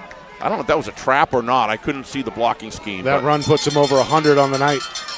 Meanwhile, he's going to lose a couple here. The big guy. Again, in the trench, it's Panuel Peño Ramirez. And the senior going to set Pinkerton back a bit there. Tackle made at the 6-yard line. This is just throws him aside and makes the tackle. No gain for Osanya. While we're waiting, can we see that again? Look at Mr. Peña Ramirez. Look at Peña Ramirez, folks. Watch this again before they come to the line. Watch him throw the offensive lineman aside, bust through the line. What great lateral movement downfield. Terrific. Inside of 5 minutes, 3rd quarter. Pinkerton hoping to tie the game on 2nd and goal from the 7. Again, this one stopped in its tracks. And who's that? Yeah, who else? Able to fill the hole for Memorial. Another tackle for the junior. And now a 3rd down and goal coming up. I heard the rumbles about Bumane, Nick, and they turned out to be true in that Winnicott game. I saw the speed, agility, the fire in his belly that he plays football with on both sides of the ball. Yeah. And, boy, he came up big there. He raised my eyebrows last winter on the basketball floor. 6-man as a sophomore. Came off the bench, and you couldn't see a Memorial game without him taking a charge. Well, I'm sitting out in sometimes 2 or 3 charges. I'm sitting with those sliders open watching FNLNH courtside, and I saw him there too. Yeah. And you are right, Nick. Meanwhile, we have a timeout. Pinkerton going to use their first timeout here ahead of a very important 3rd down and goal. Absolutely. From the 5-yard line. Our broadcast tonight brought to you by Beals Insurance, locations in Bedford, Londonderry, and Epping. Whether you need home, auto, or business insurance, Beals Insurance will get you the price and quality coverage that's right for you. Visit BealsInsurance.com. By MG Sports Fundraising. That's fundraising made easy. MG Sports Fundraising is the official fundraising partner of Friday Night Lights New Hampshire. Visit MGSportsFundraising.com. Start raising money for your team today. By TK QB Academy. Be the best QB that you can be. Call Trevor Knight at 603-732-7194 or reach out on Instagram at TKQBA. By Accurate Tree Service, because you only get one chance to take a tree down, right? For a free estimate, visit AccurateTree.com. And finally, by Jewett Construction, building relationships on and off the field since 1972. Planning, architecture, construction management. Come join us to build something great. Visit JewettConstruction.com. Nick and Astis, Steve Beals with you here in Manchester. It's our Friday Night Lights New Hampshire Game of the Week presented by Beals Insurance. Both teams are 6-1. Week number 8. Only one regular season game remaining for each of these two teams. The victory would be big in terms of the Division I standings on the eve of the tournament. Pinkerton is trailed by as many as 14 tonight. They can come within 1 if they can score a touchdown here. On 3rd down, they toss. Knudsen is cut down in the backfield. And who else? with a big stop, and it's 4th and goal coming up now for Pinkerton. Well, I call that, saw it on film play right there. You watch how he comes up. He knows this play is coming. Look at the read that he pulls on this thing right here. He's all over number 4, Knudsen, who's a heck of a runner. And just that a one's 2-yard, big. 2-yard carry.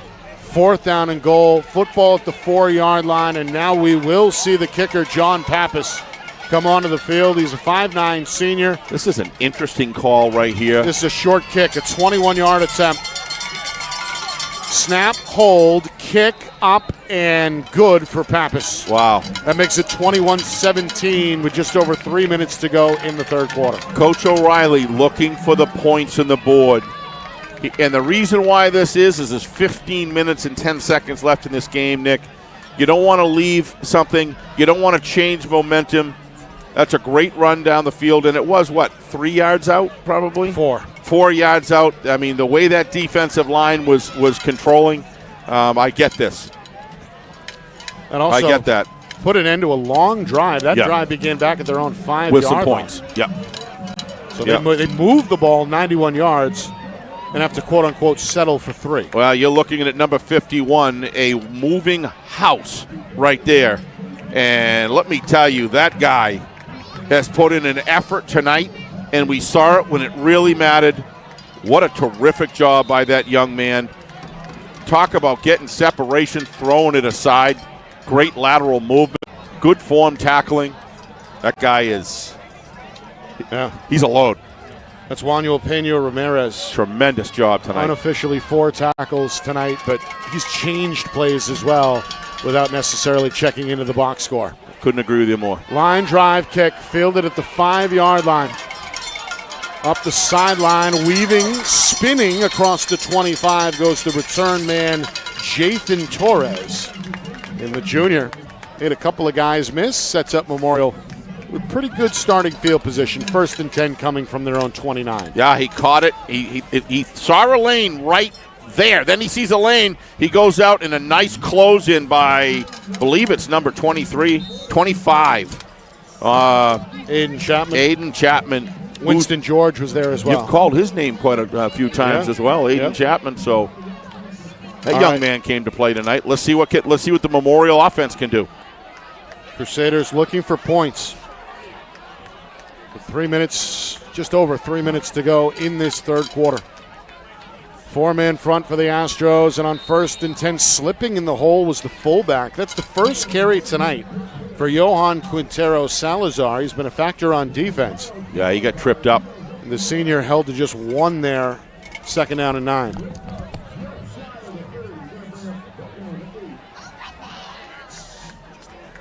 As we get a look, not a very clean handoff. And in the end, it's Caruso who's credited with the tackle. That's 5 stops now for the senior, James Caruso. 2nd down and 9. Again, Memorial offense looked good in that second quarter. 2 touchdown tosses for Alex Sutherland. 1 to Jacob Schuff, 1 to Joel Gomez, but no points since. They had a 21-7 lead. Since then, 10 unanswered by Pinkerton. 2nd down and 8. He's got some lane running there. Side, Torres around the corner. Tackled just shy of the 1st down at about the 37. Yeah, did a good job closing it off. It looked to me, Nick, if he cut inside a little bit more, he probably would have had the 1st down. But we'll get a better view right here. This is just a great job by Sutherland waiting to the last minute and fixes that pitch. To me, they just did a great job closing it off right there. Good job, good speed by those open field tacklers right there. Rayo with the stop. His 3rd tackle tonight. Yep. 3rd down and 2. Inside of 2 minutes to go, third quarter. Crusaders hoping to avoid the 3 and out. Pinkerton would love a stop right now. Handoff, 2nd effort. They did it. And looks like he's short. That's Quintero Salazar again. He might have picked up a half a yard, Nick. Boy, is this a big call. At a 4th and 1 coming. I mean, there's 2 things competing against. First of all, your defense is doing great. I mean, they've done a great job, holding them to 3 points at that point, and you've got the lead 21-17. But you don't want to give the ball up at the same time. I know this is a tough one for a coach to call. My guess is Coach Sturgis is going to go for it. He's going to trust the offense. Yeah, I think he's got Sutherland, and he can run the ball. So my guess is you're going to see Sutherland roll out here. He's got Felch, the tailback, directly behind him. Odumade in motion. They hand to Felch. He's hit right away and I don't think he got it. Very close. Osanya was on his back almost as soon as he got the football. Well, wait a minute here now. That flag, that stick is right on the 38. It's really where he sets down and drops it. And they're going to do a measurement right here. Referee John Reardon calling for the chain gang. If I had to measure here, Nick, I think he's got it. I would agree. I'd say by about a half a length. I think he's got a half a football gain. Yep. I'm with you on that. But let's see. They're going to jot it out. The pigskin is somewhere between the 38 and 39-yard line. Yeah, I think he's got it. The big thing, Nick, is it looked like on this angle he didn't when he was first, but I think he's got it. Yes, he does. A full, more than a football. First down. Well, you're going to see here on the replay, Nick, you're going to see how he fights for that extra 8 or 10 inches, Nick. Really driving his legs. He knew where the line was. Watch right here. He gets hit behind the line, and look at that. Then that last double pump right there gets him the first down. Bring that guy a pizza Monday morning at film review, let me tell you. Felch's 10th carry tonight, his first of this third quarter, and it's a big one, a fourth down conversion. He helped his team. Keeping Memorial alive, 1st and 10 at their own 39-yard line. Final 30 seconds, third quarter. Sutherland, 3-step drop, in trouble, escapes to his left. And now a flag does come out. This could be a hold. That hold, if it is the hold that I saw, it was like 5 seconds ago, Nick, when the play first went off. You could see the referee, John Reardon, kind of hold that flag in his hand for 2 or 3 seconds before letting it go. Almost like he was indecisive, but the right call made. It's a hold against Memorial, and it's we're going to see it. Crusaders. We're going to see it right here, and it's right at the point of attack. I believe it's number 54. No, it's number 50, and that was a good call. You were right, Nick, right there. Yeah, you said he had it in his hand. Yeah. Cam DeRozier is guilty. Yeah. And DeRozier has played pretty well up front tonight for Memorial. A rare Crusader penalty, just the second accepted tonight against Memorial. Yeah, you could have even argued there was a second hold there on 54, Antonio Rodriguez. Yeah, while he was trying to block the big guy.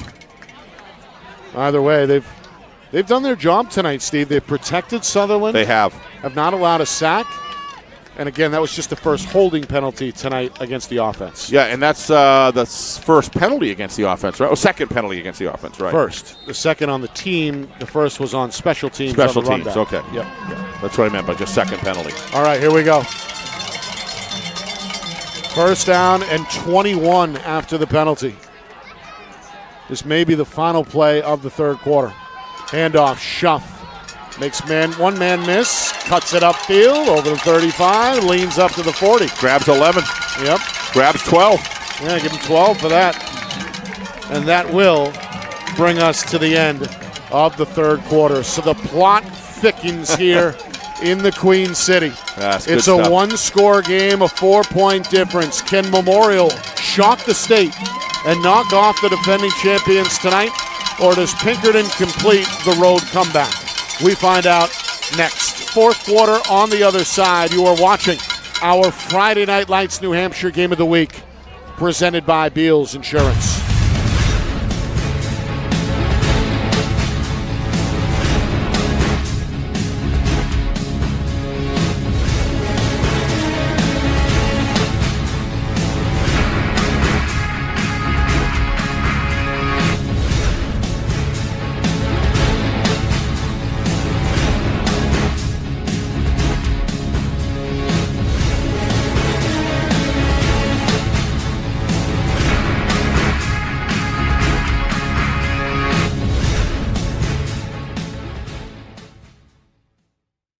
Broadcast today, as it always is brought to you by Beals Insurance Agency, with locations now in both Bedford and Londonderry. Whether you need home, auto, or business insurance, Beals Insurance will get you both the price and quality coverage that's right for you. Just call 603-471 888-866-9999 or visit BealsInsurance.com to request a free quote and start saving money today. Again, that's BealsInsurance.com.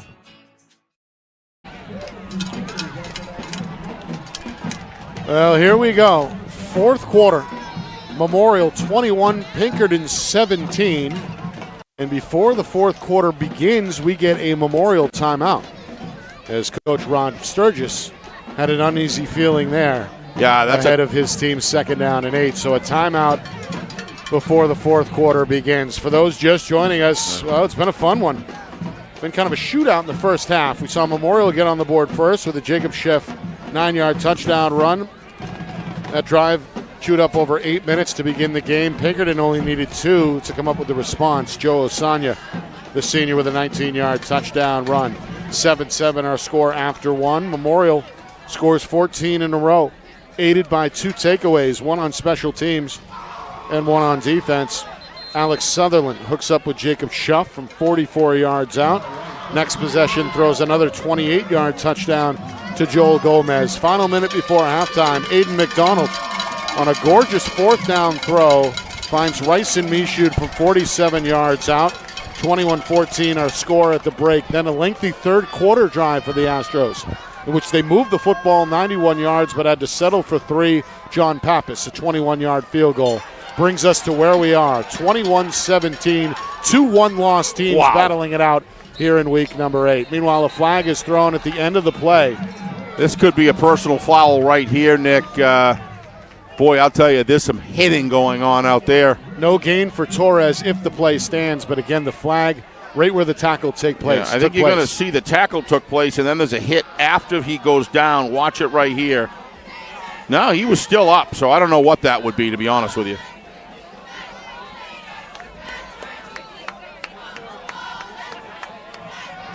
Both Caruso and Gearing. And it's a targeting is the call. So the first defender kind of stood up the ball carrier. The second one came up high. Coach Sturgis will take it. And Memorial's got a first down. No, I didn't see targeting right there. You look on the replay here. To me, it was just a shoulder. 15 Here it comes right penalty. here. You're going to see it right here. I don't understand where the targeting is.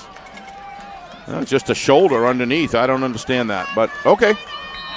Either way. Got to protect the players. 4th penalty against Pinkerton, 3 of those coming after halftime. 1st and 10 from the Astro 45. It's a quarterback keeper, and Sutherland leans down to about the 41 for a 4-yard pickup. Another stop there for Gearing for Pinkerton. Meanwhile, Sutherland been a dual threat tonight.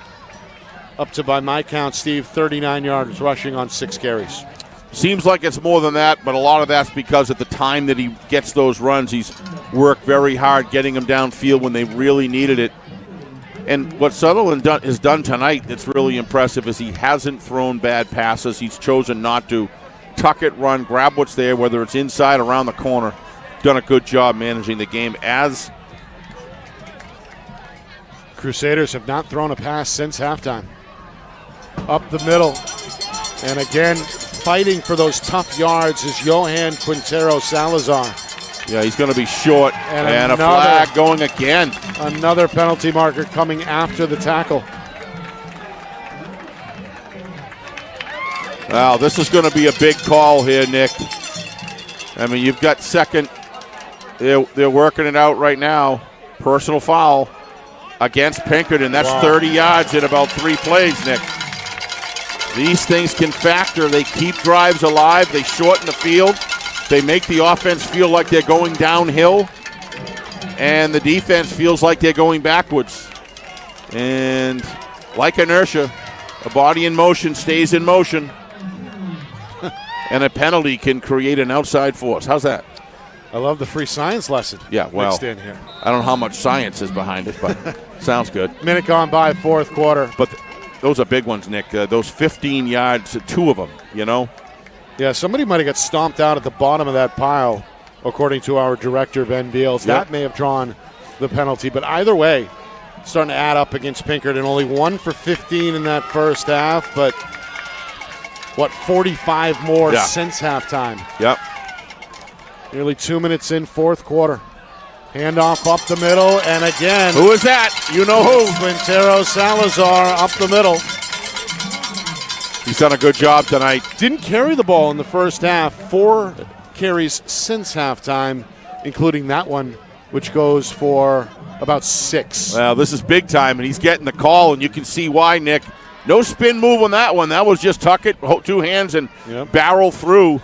The key with that is you threw the line of scrimmage so quickly, they don't pick you up till you're in the linebacker crew. And stop made at the second level by Braden Connolly. He's heavy to bring down. 2nd down and 4. Sutherland takes the snap, handoff up the middle, a quick hitter that gets cut down. Caruso right there. Yeah, Caruso. How many times do you say that during a game? Caruso right there. I've got him for 7 tackles now, which, along with Joe Osanya, puts him at the team lead. Well, now that Coach O'Reilly chooses to go for the 3, let's hypothetically say they don't get the first down just for discussion purposes. Does Coach Sturgis go to the leg and try to grab that? My guess is at this close, unless he loses yardage, my guess this is 4-down territory. But they're going to try to get it here. 3rd and 1 officially. 3 minutes gone, fourth quarter. The football at the 13-yard line. A shift up front for Pinkerton. Wing back left side for Memorial. Run left side. Felch may have lost the ball, and the Astros have it. Wow, what a big turnabout. Another takeaway here in the red zone. Memorial came up with a fumble recovery in the first half. This time, Pinkerton able to stop the drive, and they're going to take over with their first takeaway tonight. 1st and 10 coming up for the Astro offense at the 7-yard line. Who was that for Memorial? Felch. On his 2nd carry since halftime, he had a team-high 9 rush attempts in that first half.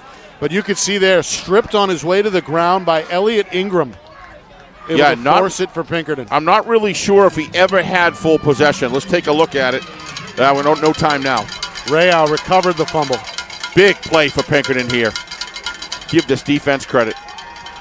To the air on first down. Oh! Tipped and nearly intercepted. Ferencial upset with himself. All in all, no harm, no foul if you're Pinkerton, 2nd down and 10. Yeah, tipped. Went right through the watch right here. You're going to see he's in good position. Tipped by his own guy and may have been double tipped there. I'm not sure that. Hot potato. Yeah, hot potato right there with 2 different tips. And that could have been the reason he wasn't able to pull it in. Intended for Rayau, and I'm not sure if Rayau might have gotten a piece as well. That's what I said, yeah, double tipped. So we've got a 2nd and 10 coming. Again, this Memorial crowd chanting defense. They've been active and engaged tonight. Despite the chilly weather, we're down to 45 degrees here in southern Manchester. 2nd down and 10. Knudsen in motion. A flag is out. It's a counter play. They're going to blow it dead.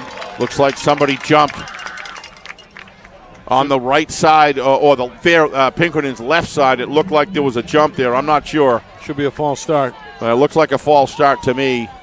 Is he guard or tackle? We'll see if we can get a look here. It is a false start. And another Pinkerton penalty. Didn't see it there. 5 of their 6 penalties tonight have come after halftime. These are just 2 O's and D's that are just going at it, Nick. And nobody is really, first half, the offense kind of on both sides controlled the momentum of both defenses, but the defenses in the second half have stepped up, and it hasn't been easy for these offenses by any stretch. This was a 21-14 game at the break. Osanya goes nowhere. Yep. And the Memorial Crusaders. Yeah, Memorial Crusader crowd going wild here. People standing up from end to end. Just a 2-yard gain for Knudsen. It's been loud. Standing student section, many of them in pink for Breast Cancer Awareness Month. Well, this Manchester high school and Memorial community has got so much to celebrate and be excited about, and they're out tonight. That last tackle made by Darius Rodriguez. We have not said his name tonight. We should have before now. He's been active in the trench, the junior defensive tackle. All right, so 3rd and 17 here for the Astros.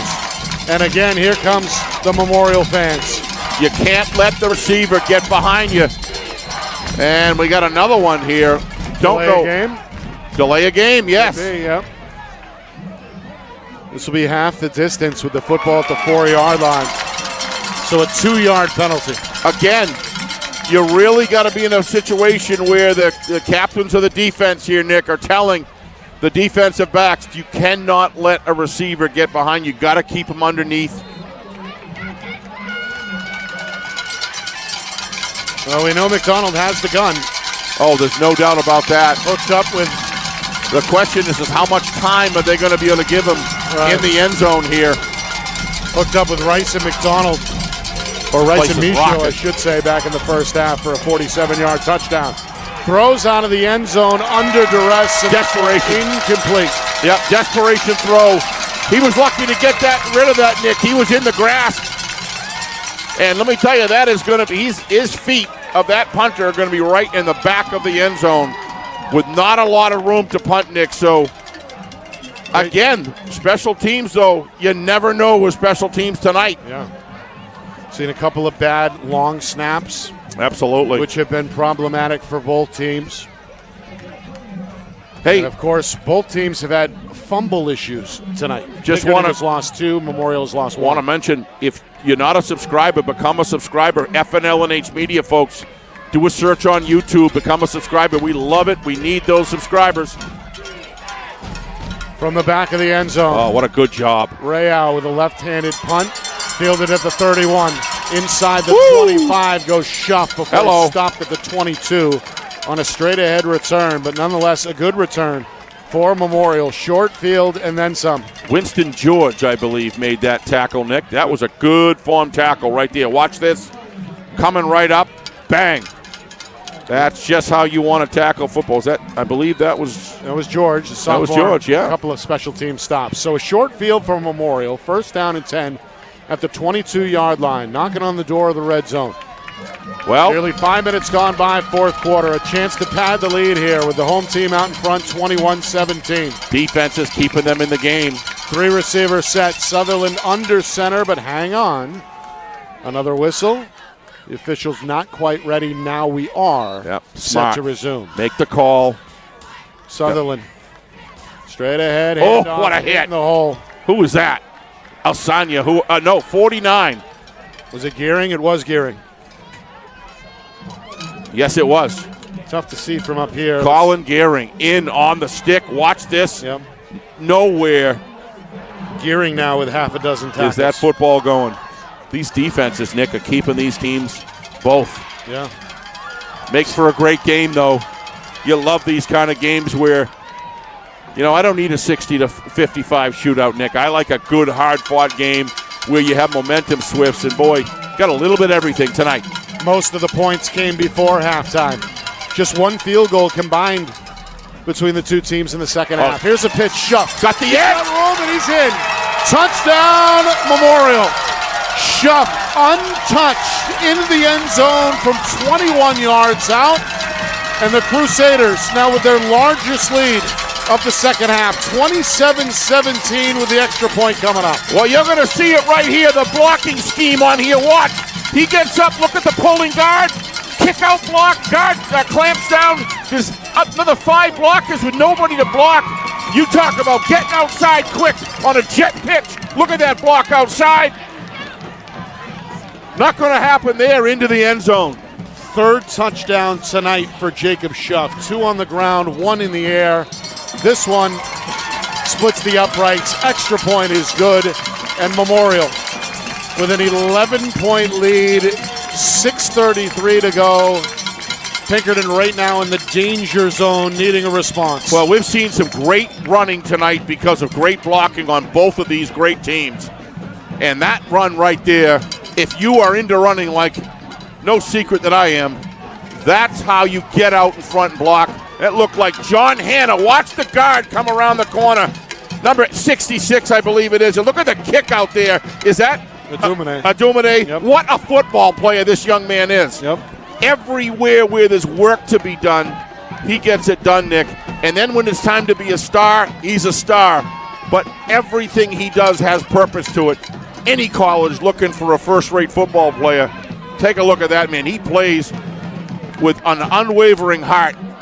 Memorial began the season outstanding skill. Undefeated through 5 games, caught their only loss on the road at Winnicott. That was a 30-27 defeat against the Warriors. They rebound last week with a road win over South and a chance to really send shockwaves through the Division I landscape with a victory tonight over the defending champion Pinkerton Astros. Don't go away. This game is not over. Not by a long shot. Here's Chapman, untouched up to the 30, lowers his shoulder at the 35. Got a pretty good return there. And That's is what they tackled need. along the sideline at about the 37-yard line.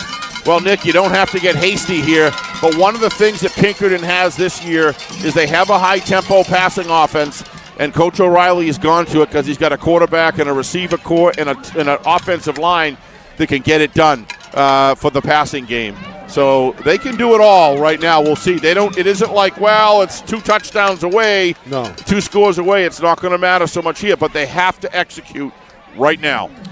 Well, they scored 2 touchdowns in the first half very quickly. One drive was just over 2 minutes, the other just over 1 minute. Yeah, absolutely. So to your point, they can come up with a quick strike potentially. Yes. But they're going to need it here on this drive as we approach the midway point, fourth quarter. Meanwhile, a timeout on the field.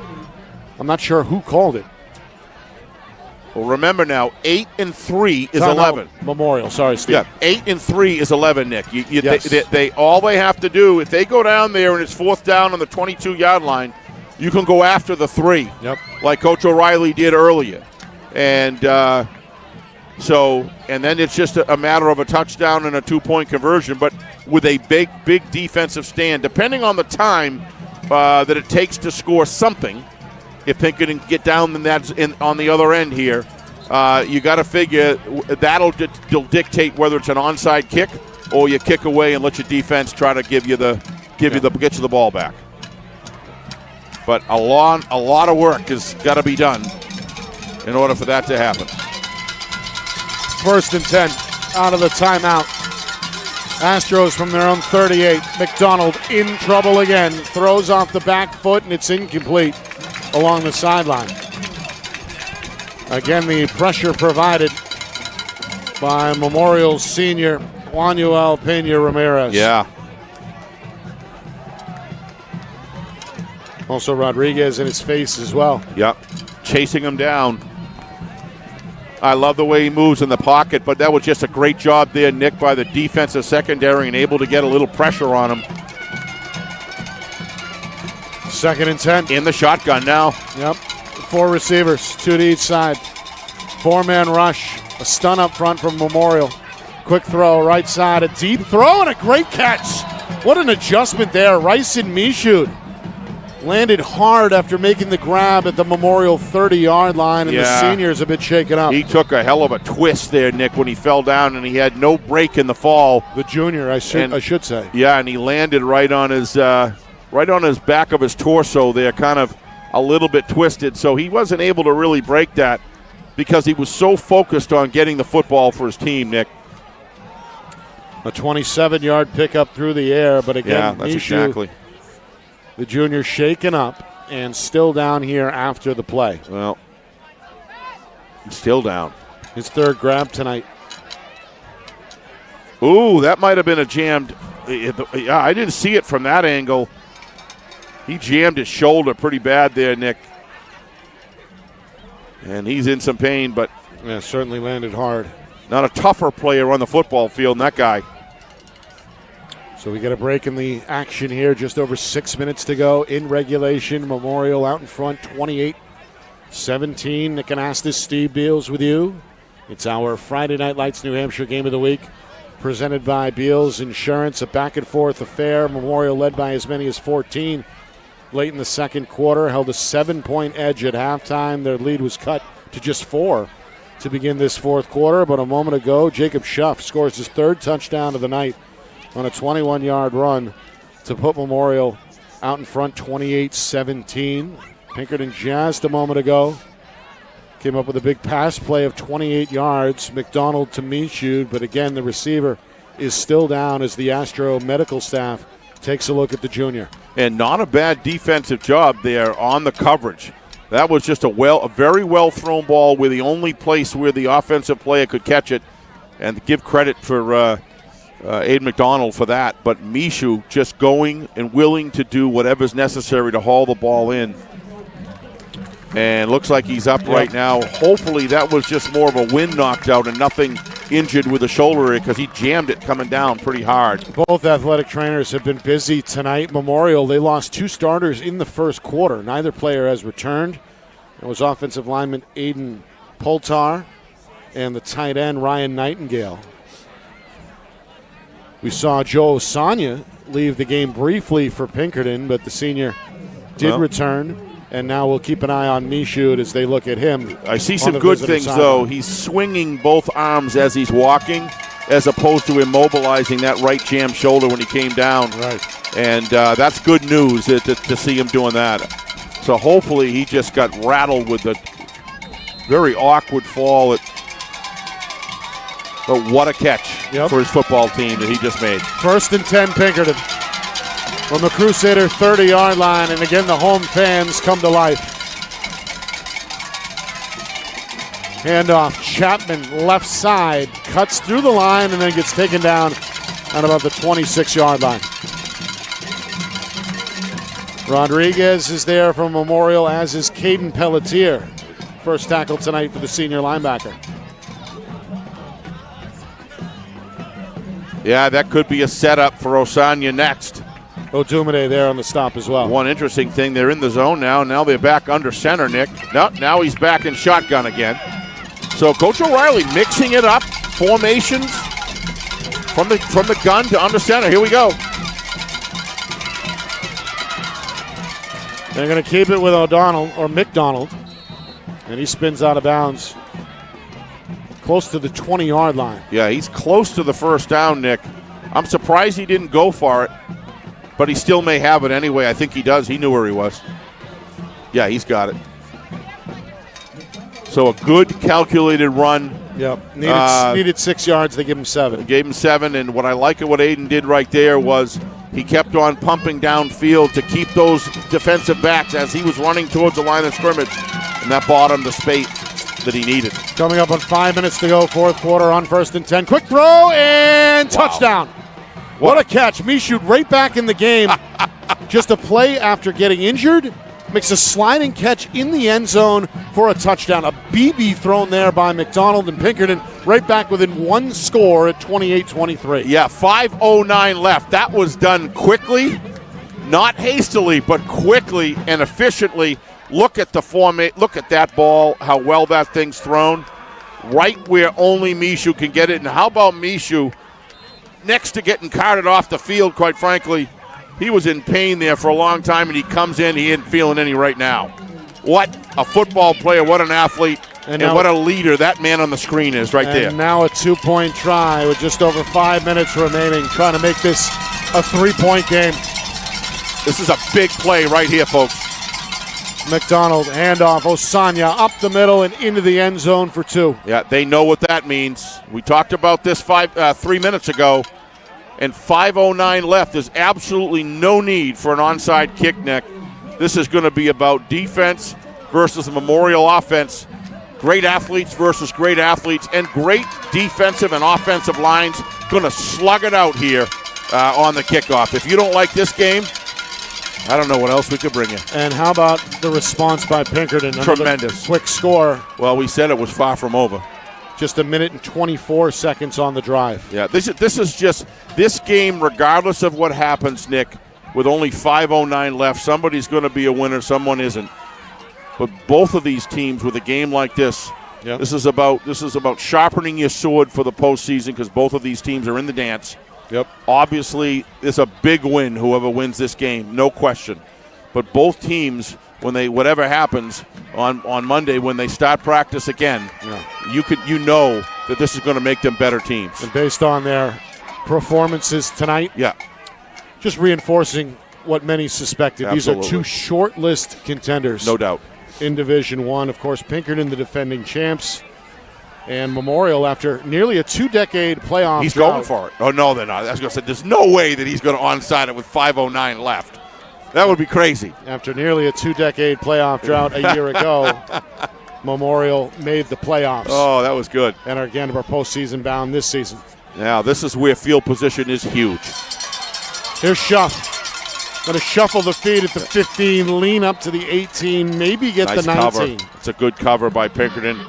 What you want is a long field. You want to be able to get an opportunity to get the football back. Down by 3 points. I'm not surprised. I know you're not, Nick. No. All right. Memorial, a chance maybe to salt this one away. Yep. If they can put together another long drive, they've got a 3-point lead, 5:05 to go, fourth quarter. Again, the winner improves to 7-1 on the season. Look for Sutherland to get the ball, Nick, to be able to have the option to either run, pass. He's had it in his hands a lot tonight. Thrown 2 touchdown passes. Going to hand it off on first down, and not much over left guard across the 20 up to about the 21 for a 3-yard gain. Goes the ball carrier. Tough again to make out the number. I think it was Felch. I think it was as well. Yeah, it was Felch. Really a second half runner, as you were saying, Nick. Yeah, nice job by Osanya to step up into that hole. 8 tackles tonight for Osanya. And make a nice tackle. It's a game high. This is going to be an interesting play call by Coach Sturgis right here. 2nd and 7. My guess is Sutherland's going to drop back. It's like a 4-man rush. No. And they run right into the teeth of the defense and get repelled. Nowhere to go there. Knudsen, Caruso, and a few others are there for the Astros. 3rd down and 7. Well, that's 2 plays, Nick, that in this particular place and spot in the game are just not working. And a lot of that is credit to that inside group stuffing the run on both of those plays, basically. And I would say there was no gain there. No gain. Yep, and you got 3rd down. It's been tough sledding for Felch in this second half. And Coach O'Reilly's defense has given him another option to get the ball back on the offense again, unless something can be done here. I would have gone with Sutherland in both of those plays. We may see him give him the option. Play here. 3rd down and 7. The first down stick is at the 29. Rollout. Sutherland off the back throw. Knocked away, incomplete. Great diving attempt there. Well, by the defender to get his hands on it. That's the safety, Brady Normile, and that's going to bring up 4th down. So here's the problem, Nick, with that play. You run an inside runner, not necessarily prolific for large gains, and now you can key on Sutherland because you know it's going to have to put that in the athlete's hands to have the option. And and they knew it, and that's why they just brought everybody. Why not? And they got him. They got him pinned here. Going to have to punt the ball away. A great play by Normile, able to close. I don't understand the first 2 play knock calls. Knock away the pass with 2 hands. So we've got a 3 and out. 4th down and 7. 3:28 remaining. The long snap is good. The punt barely gets off in time. It's a spiraling kick, and it lands out of bounds at about the 40-yard line of Memorial. So a short field for Pinkerton. Down only 3. They can tie or take the lead as they bring the offense back onto the field with 3:20 remaining in this 4th quarter. Yeah, you kind of want to give that, not to belabor, but you kind of want to give that to your best athlete 3 times to make a decision. And that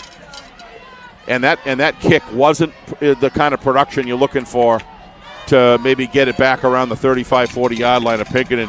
If you're Pinkerton, you're feeling really good right now. Yep. But this defense has been very difficult to score on. So this is far from over either way. Astros looking for points on back-to-back possessions.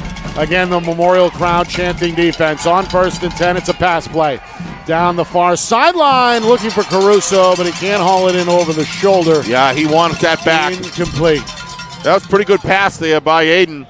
Caruso, it's a tough catch, though. You kind of reverse angle, you're looking back like that, and one of the things I noticed, Nick, is on these lighting systems here, they have these lights mid-tier about 20 feet off the ground. And it does seem to create extra light, but it could create a little bit of glare with some of these passes on the way down. I don't know if that was a factor there. But clearly that was a well-thrown ball, just tough to bring it in. 2nd down and 10.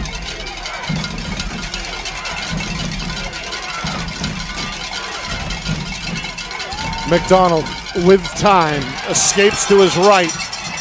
Eyes downfield, now does tuck and run and gets out of bounds where? At about the 40. Let's say he's back to line of scrimmage. Yep. Somewhere around there. So both defenses stepping up. That's 2 big defensive plays. No gain is right. You got to give 3rd and 10. You got to give Coach Sturgis and this overall defensive unit, the whole coaching. These guys have been on these plays. I've seen a lot of plays, offensive plays. There must have been a tremendous amount of film work that took place because they're reading these plays early, and they're not making it easy for Pinkerton to move the ball. 4-man front from Memorial on 3rd and 10. Pinkerton looking for the 30-yard line. McDonald escapes to his left. Looking to make a throw. Does. Catch made inside the 20. It's a first down. Tackle made by Chef. I think that's Rayo on the reception. I believe it is, and you are right. Yep. Yes. So but they need 10. They get 20 there to keep the drive going. Watch the pocket presence of Aiden McDonald. Look at, he reads the only place he could have run to extend plays. I love quarterbacks that know how to extend plays. And he fires a ball down to the open receiver. This guy's a gem, let me tell you. He has so many intangibles, as Sutherland does as well. But I've been watching Aiden develop over the last 2 years. He took the only angle you could see there in the pocket to get free. And meanwhile, there was a flag thrown at some point, Steve. Whoa. And it's against the Astros. Here I am talking over. I don't know where that came from. I didn't see it. It was back at, or at least near the line of scrimmage in the area of holding. So this one is going to cost Pinkerton a first down. Can we see that again? As we get Director Ben Beals. Illegal forward pass. He may have gone over the line of scrimmage when he released. Let's take a look. Again, the line of scrimmage was the Memorial 40-yard Slow it down, Ben.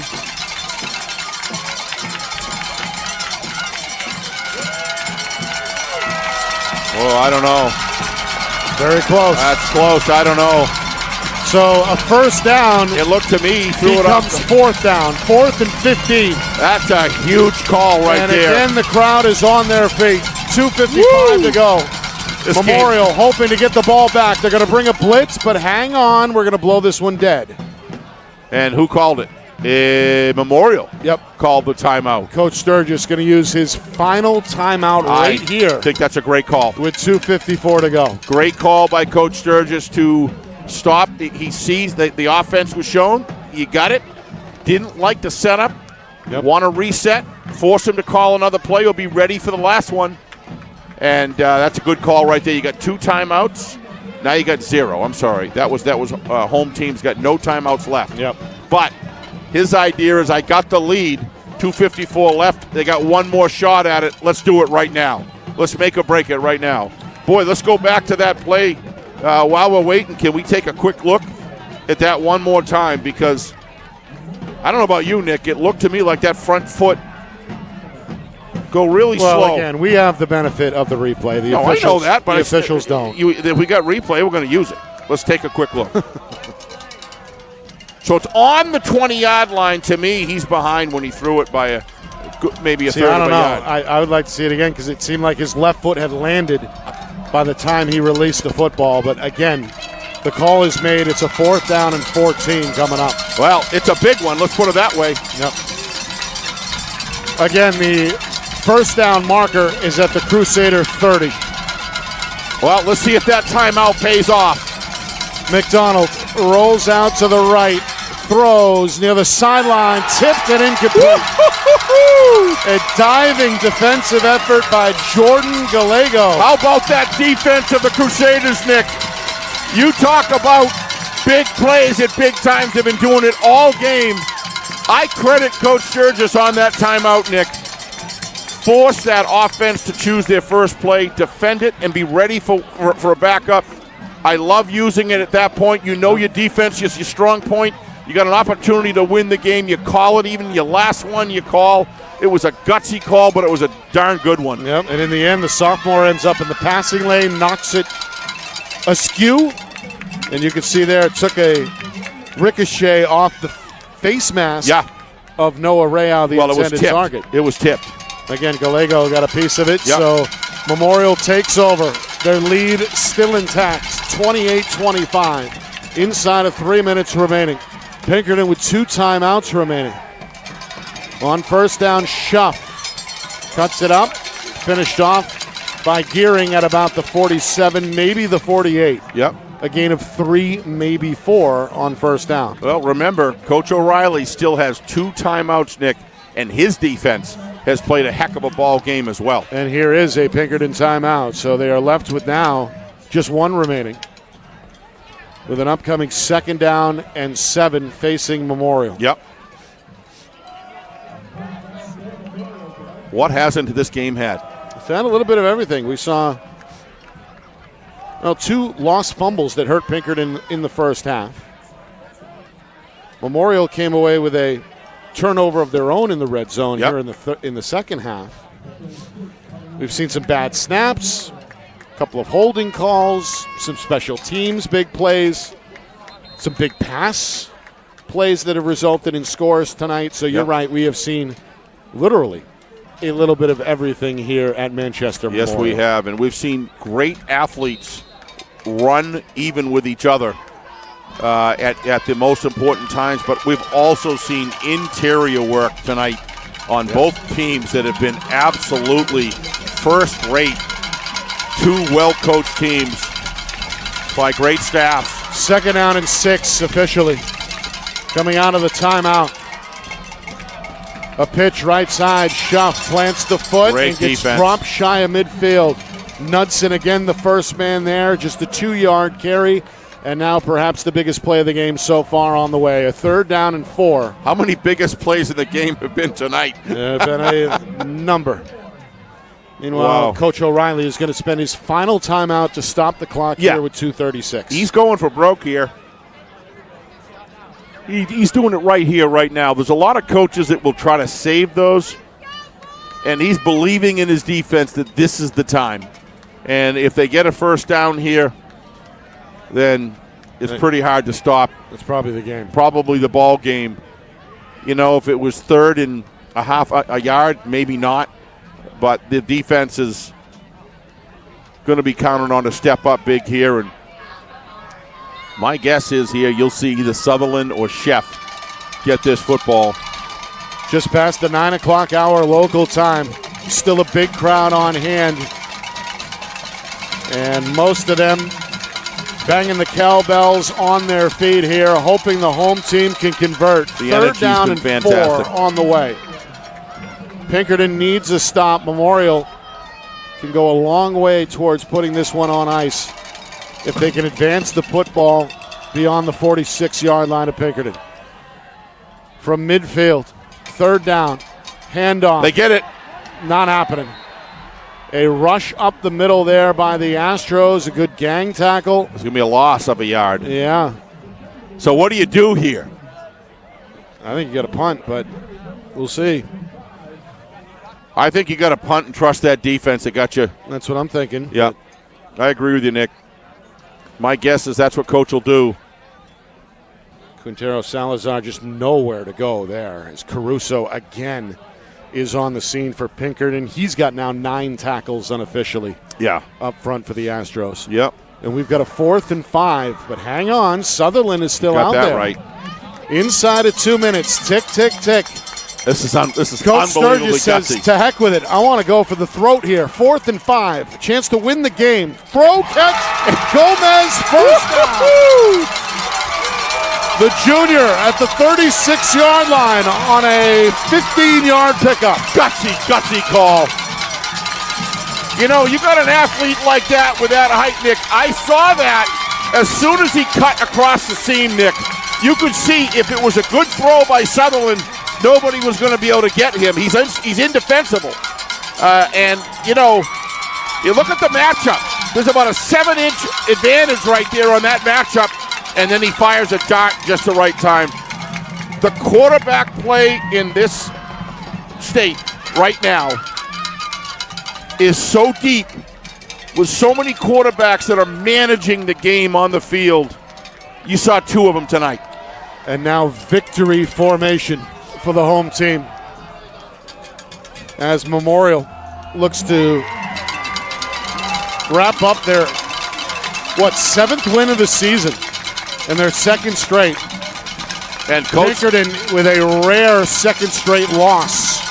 Coach tonight on the road. Coach Sturgis and his assistants just starting to let out a little emotion right now, and they ought to, and they are proud of their players, and they have good reason to be tonight. You can't say enough about this guy, Nick.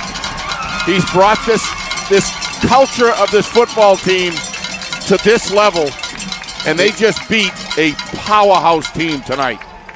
He had Memorial in the playoffs for the first time since 2007 last season.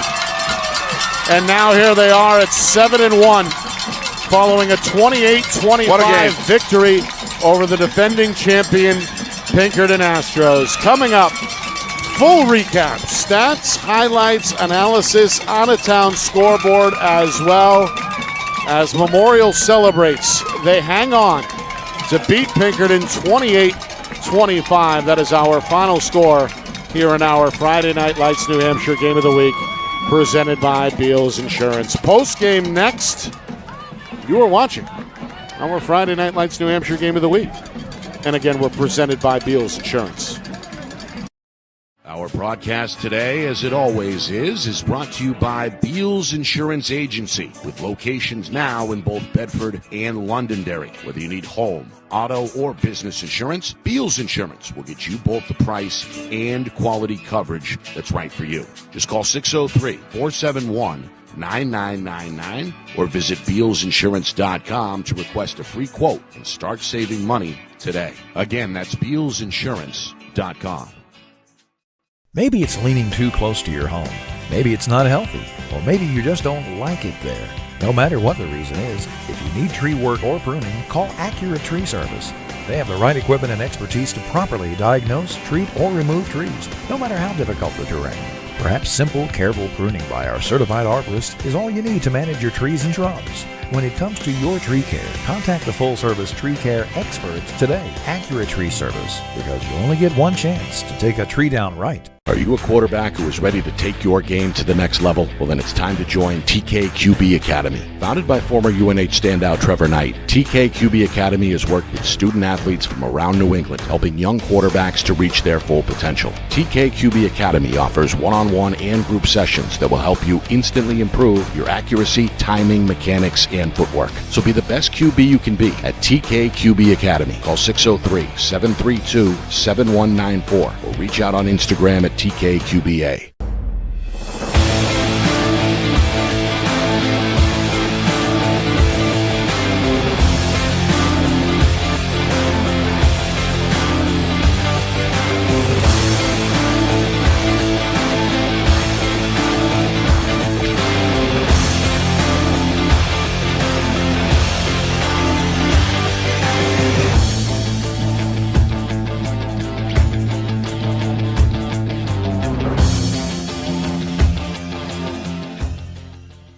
How can you reach your team's fundraising goals at no risk and no cost? MG Sports offers a variety of products to make your team's fundraiser a success. Their products include discount tickets, cards, and calendar raffles to hundreds of local merchants throughout the New England area. Don't waste another season. Raise more funds than ever before and become another football program in New Hampshire that sets fundraising records every season. MG Sports, fundraising made easy. Visit mgsportsfundraising.com to start raising money for your team today.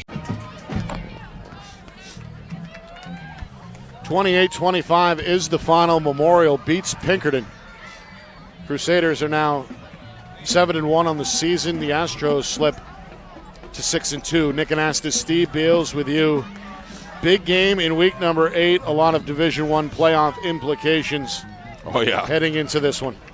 Jacob Schuff capped off an 8-yard drive to begin the game for Memorial with a 9-yard touchdown run. 7-0 the score there. Astros come right back, just 2 minutes off the board. Joe Osanya into the end zone from 19 yards out. 7-7 our score after one. Then Memorial took advantage of 2 takeaways in that second quarter. They dial up 2 touchdown passes from senior quarterback Alex Sutherland. The first to Schuff from 44 yards out, and the second to Joel Gomez from 28. That gave Memorial a pretty 21-7 lead with inside of 2 minutes, but just before halftime, Pinkerton storms back again. Their senior quarterback, Aiden McDonald, finds Ryson Michoud from 47 yards out with just seconds to go before halftime. 21-14, Memorial on top at the break. Third quarter, a lengthy drive for Pinkerton that chewed up some minutes. They moved the football 91 yards, but had to settle for 3 on a 4th and 4. They kick a 21-yard field goal from senior John Pappas to cut into the Crusader lead. 21-17 at that point. 21-17 our score going into the fourth quarter. Then Schuff, untouched. His third touchdown of the night, a 21-yard scamper. Gives the Crusaders a double-digit lead again, 28-17. Schuff tonight with the hat trick, 2 rushing touchdowns and 1 receiving. And Pinkerton, they show some fight there about midway through the fourth quarter. They get on the board again with a McDonald to Michoud connection of 19 yards out, but it's not enough. As in the end, on a 4th down conversion, Memorial able to salt away the game with a 15-yard touchdown. Not a touchdown, just a regular 15-yard pass play on 4th down to seal the deal. Joel Gomez, his 3rd catch of the night. So 28-25 is the final score. Memorial a chance to go 8-1 if they can wrap up the season with a win against Exeter at home next week. The Astros are back on the road again at Nashua South Friday night at 7 o'clock. So some unofficial numbers. We mentioned Sutherland, 2 touchdown tosses tonight, 103 yards on 4 completions. Also chipped in with 37 rushing yards. And Memorial's Jacob Schuff, 3 touchdowns, 44 yards receiving, 48 on 10 rushing attempts on the ground. For Pinkerton, Joe Osanya was big tonight. 8 tackles defensively, at least 8. And over 100 yards rushing on 9 carries, 9 totes for 101 yards. That includes the 19-yard touchdown. And, of course, Aiden McDonald had a good game tonight with a touchdown toss. 2 touchdown passes, rather, to his credit. Steve, your thoughts on what is a game that will surely be talked about statewide tomorrow morning? Big players do big things in big moments, Yep. and that's what you saw tonight. The leaders of both of these teams fought like warriors on both ends. Crusaders they were, Astros they were in true form, and the play calling as far as the defense, especially the defensive, units stepping up.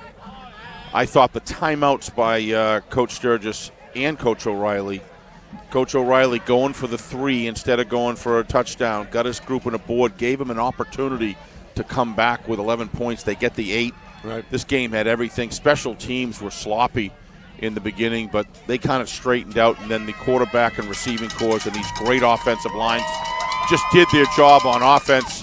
I'm so impressed with both of these quarterbacks. These quarterbacks both, in my opinion, could lead a team to a championship in Division I. Yep. I think you saw 2 championship-level teams.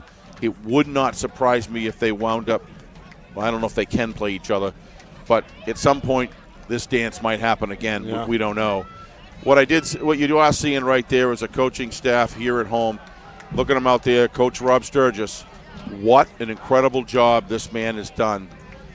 Everybody was remarking to me, I had 3 or 4 people remark me over the fourth quarter that were coming up in between timeouts and things, saying they just can't believe how these kids just follow his lead or whatever he wants.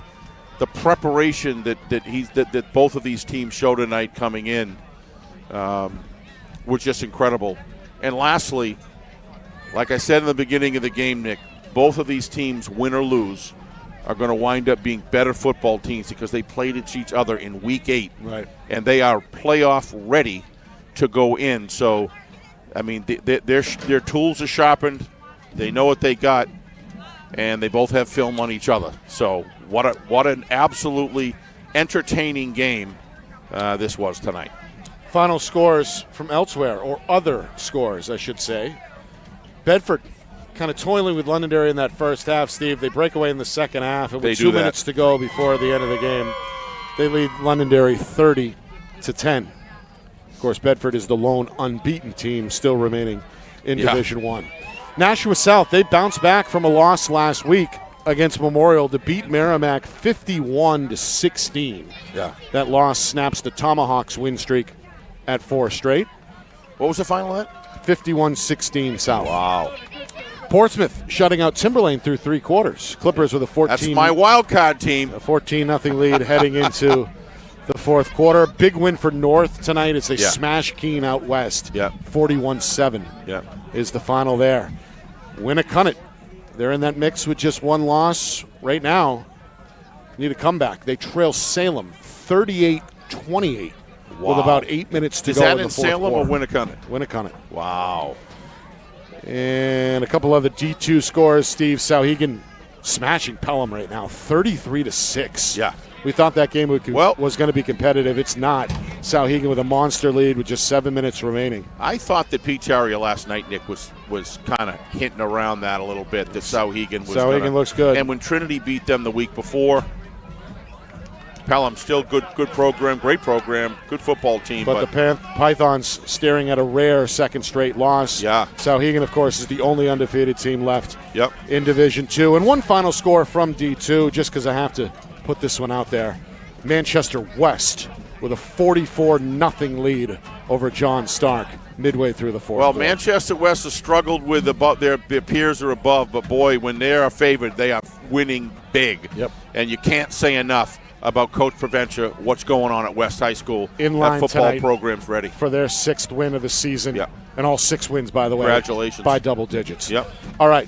Want to thank Christine, Jordan, the staff here at Memorial, always doing a great job. Want to thank MCTV for sharing their living quarters here with us. Yeah. And, of course, got to thank the sponsors as well. Beals Insurance, MG Sports Fundraising, TKQB Academy, Accurate Tree Service, and Jewett Construction. We appreciate them being on board. Tomorrow, we're right back at it in Wyndham for a 1 o'clock kick between Concord and Wyndham. Our pregame begins at 12:45. For our crew here at Friday Night Lights New Hampshire, including Matt Beals and Kristen Beals, once again doing a bang-up job behind the lenses tonight. And, of course, the whole thing orchestrated flawlessly by Great the man job. behind the curtain, the wizard of replay, our director, Ben Beals, back in the Beals Insurance Studios. For Steve Beals, the executive producer, my name is Nick Anastas. Good game, Nick. Saying so long. Final score, final time, Memorial 28, Pinkerton 25. This has been a presentation of our Friday Night Lights New Hampshire Game of the Week, presented by Beals Insurance.